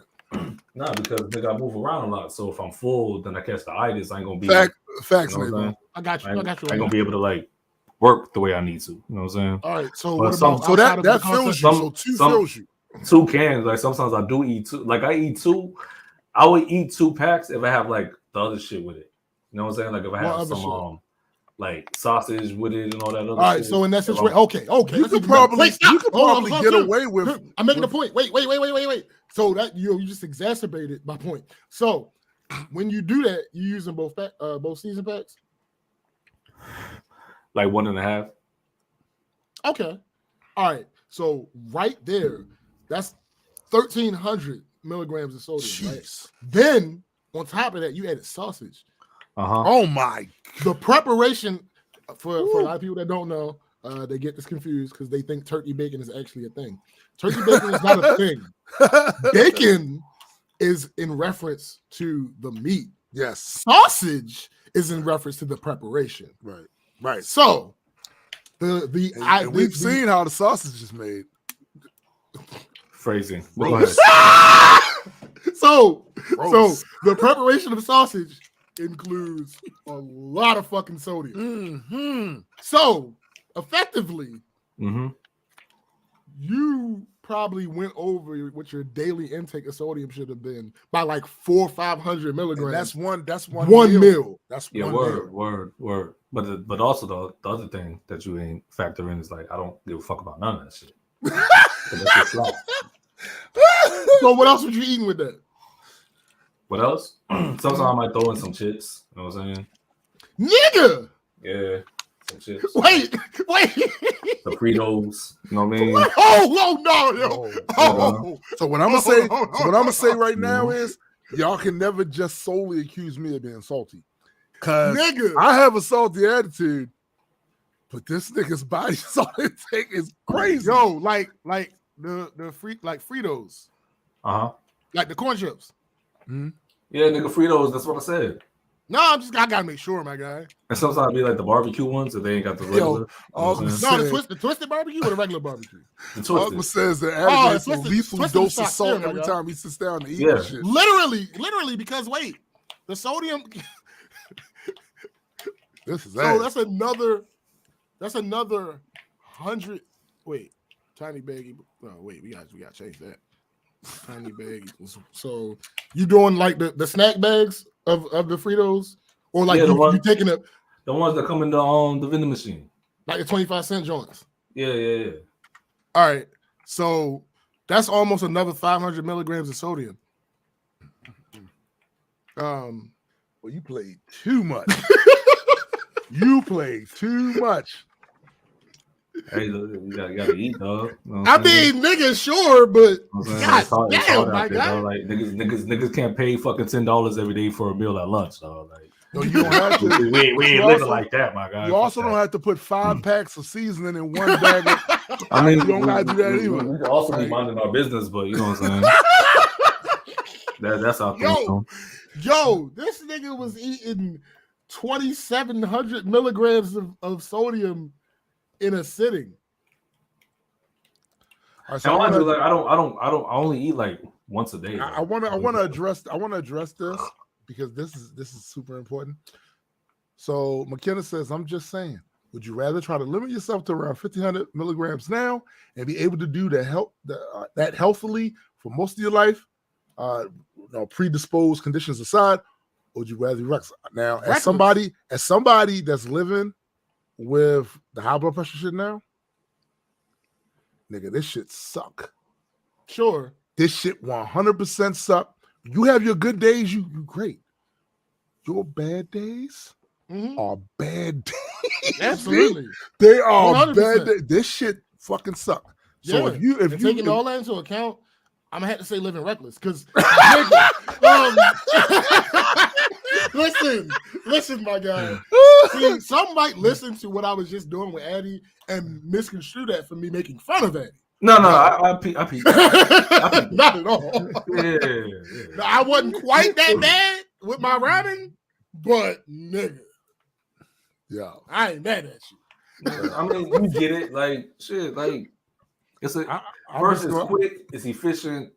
It might kill you. No, you can actually do it, but you can limit the amount of salt. Fuck that. Fuck that. God damn. Yo, his response then, no, fuck that. Addie's my spirit animal. Like, no. Nigga gonna tell me how much pack of the season I'm gonna put in my rum. Nah, nigga, what you, the police? See, so no, I'm not. Far from it. I ain't gonna police you. Practically. This gonna police you. I mean, that's fine. We'll cross that bridge if we get there. I'm not done. No, you'll burn that bridge when we get to it. I'm all for it, dog. So listen, practically, my energy is Addie. I'm sorry. Practically, my energy is not Addie's. Practically, I can't just be like, fuck that shit. But in my mind, though, every time, fuck that shit. Yeah. Fuck that, yo. Fuck that. That should be slapping, though. I mean, sure. I'm gonna have lunch for like the next like. They gonna slap. They're gonna have to slap you to bring you. bring like, yo, get up, yo. They want a chance to wake me up. Just cook some ramen. I'll be right there, dog. Nah, V. Yeah. Nah. Yo, that stroke gonna be legendary. Like that shit. Like why you putting that on me, dog? Like, no, you put that on yourself. You put that in yourself. Phrase it again. Damn. Yo, I don't eat nowhere near as much. Yo, I was ridiculous. The same shit y'all was talking about earlier. Where motherfuckers just take the season and put it like drain all the water out and then put the season. I was doing that shit in my 20s. Man, I'll leave some water in it. You know what I'm saying? Like fill it up, pour it out. You know what I'm saying? But little by little. You know what I mean? Because I don't want it to be watery like that. If I want that, then I'll just doing shit like that literally took away any advantages I had of stopping eating pork when I was 18 or 19. It took away all that shit. It took away all of it. All of it. I'm still having the same health shit I would have had if I'd kept going ham. You know I'm having the same shit, yo. Same shit. And I didn't know. I ain't know. You know what I'm saying? Yeah, me neither, dog. I ain't know, dog. So like I just start doing my ramen better. You know Nigga, it's not gonna change. Probably not. Fuck that. You in your you getting close to your mid to late 30s. Like, oh, I'm in my bids. Nigga. I think that horse has left that barn.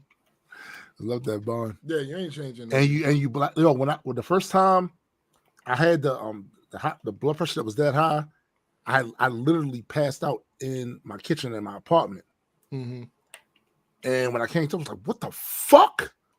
So I went down to emergency care. Right. I said, "Well, I don't have no I told her I don't have any pre." She was like, "You're a black male." Yeah. That's it. That's one right there. Mm-hmm. That's one right there. So I don't eat pork. I don't drink. I don't smoke. She was like, "You're a black male." You know what I'm saying? You a black male. So I was like, oh, well, damn. Well, damn. Facts.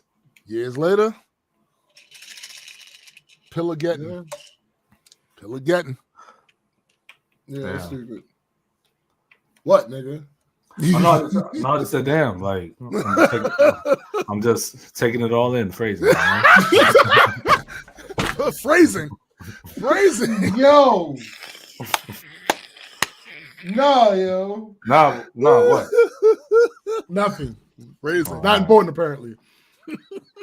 No, it's important, though. Fucking hilarious. Hey, mind your business, Napalm. Yo, that's funny. That's actually business.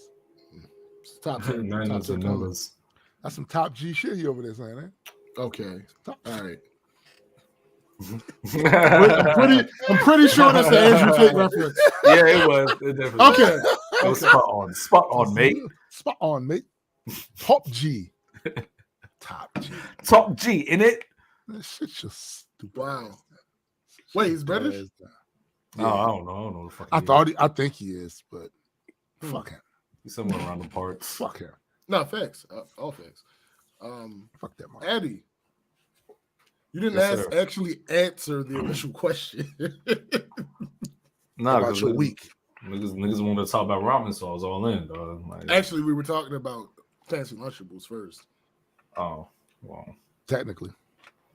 No, my week was cool. It was just catching up with work shit, which is always annoying because people annoy the fuck out of me. Sure. When you say catching up with work, what does that entail?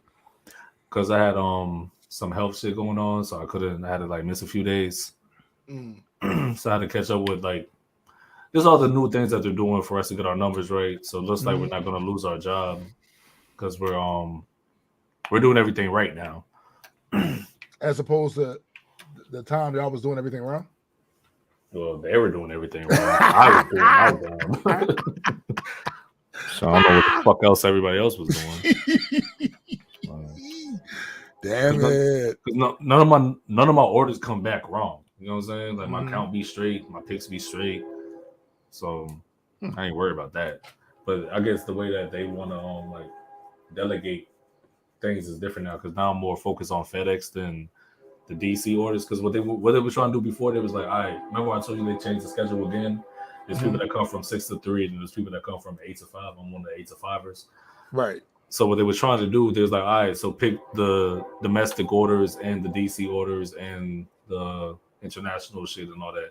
I'm like, it'll be best if y'all have me just focused on one thing because after the people from 3 o'clock leave, I'm the only outbound forklift driver there.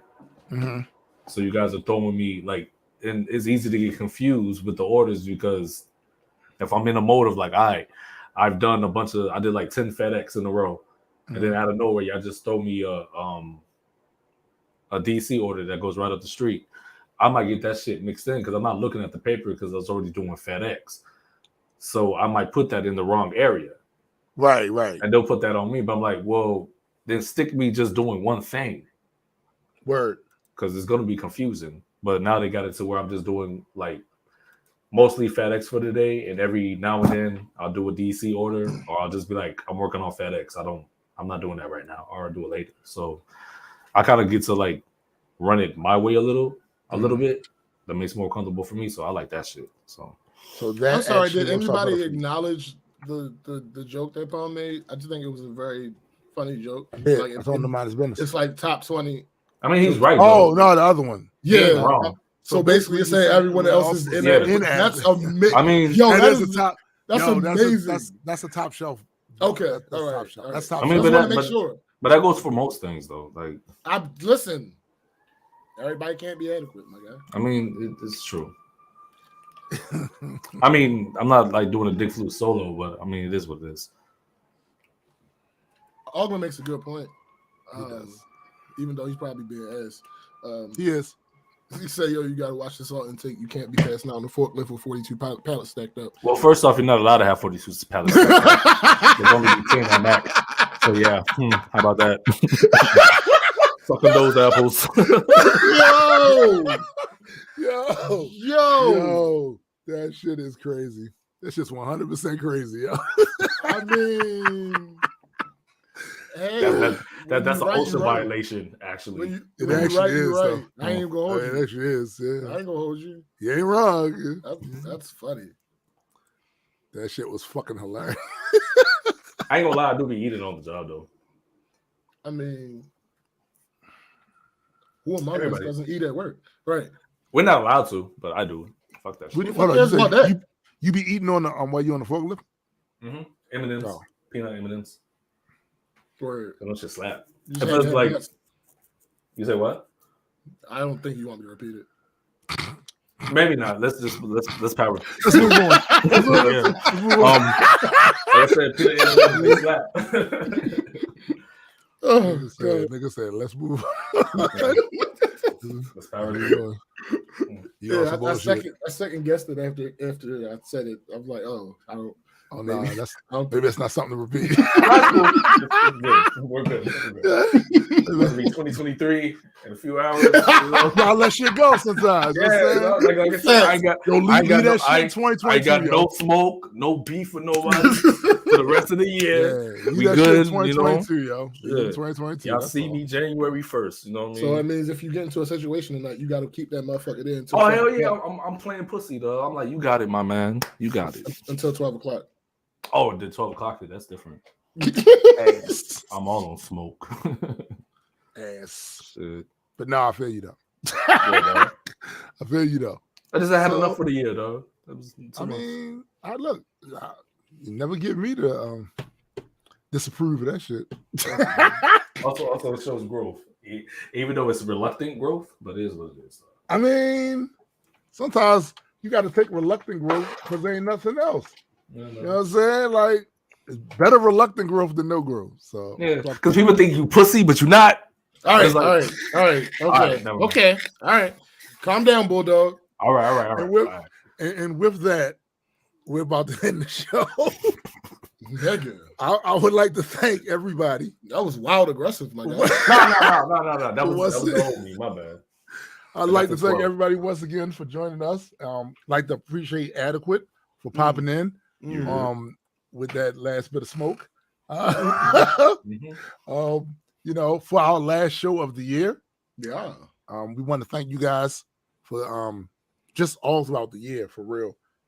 Popping up on Saturday mornings, listen to us rant and rave and talk shit about motherfuckers that are absolutely stupid. We appreciate that. And I feel like this is another successful year of the show. It continued. That's what matters. Hey, you know what I'm saying? Yeah. It continues. You know what I'm saying? It continues. And as we move into 2023, we're gonna climb that hill again. You know what I'm saying? Climb that hill again. Do not forget to go check out on Everything SPJ YouTube channel. Oh yeah, and his specifically that talking about but fucking video from September that I uploaded in September and never realized that I didn't make it public. Nice. Go check out that. Absolutely. Also, go check out my man Jada Nerd's channel. And of course, he's live right now. He probably is. And also, don't forget, if you haven't already, subscribe to the Multiverse Entertainment channel as well as the Majestic Comics channel.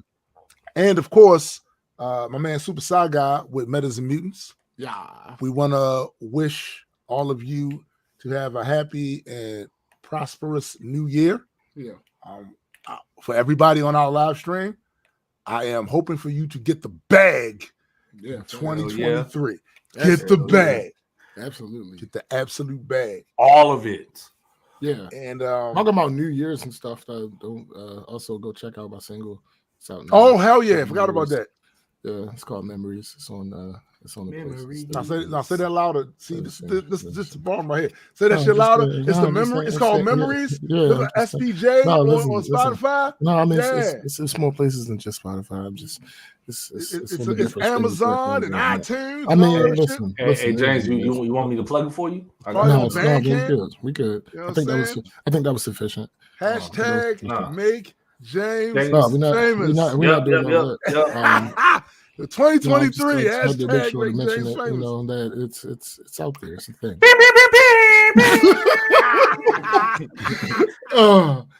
Yeah, go ahead, check that out. And what else?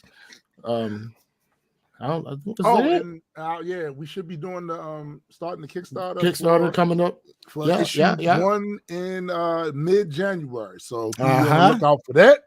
And for my man SPJ, and my other guy Adequate.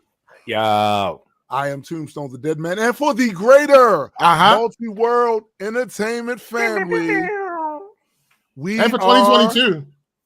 And for 2022. Yes, sir. We are out. Peace.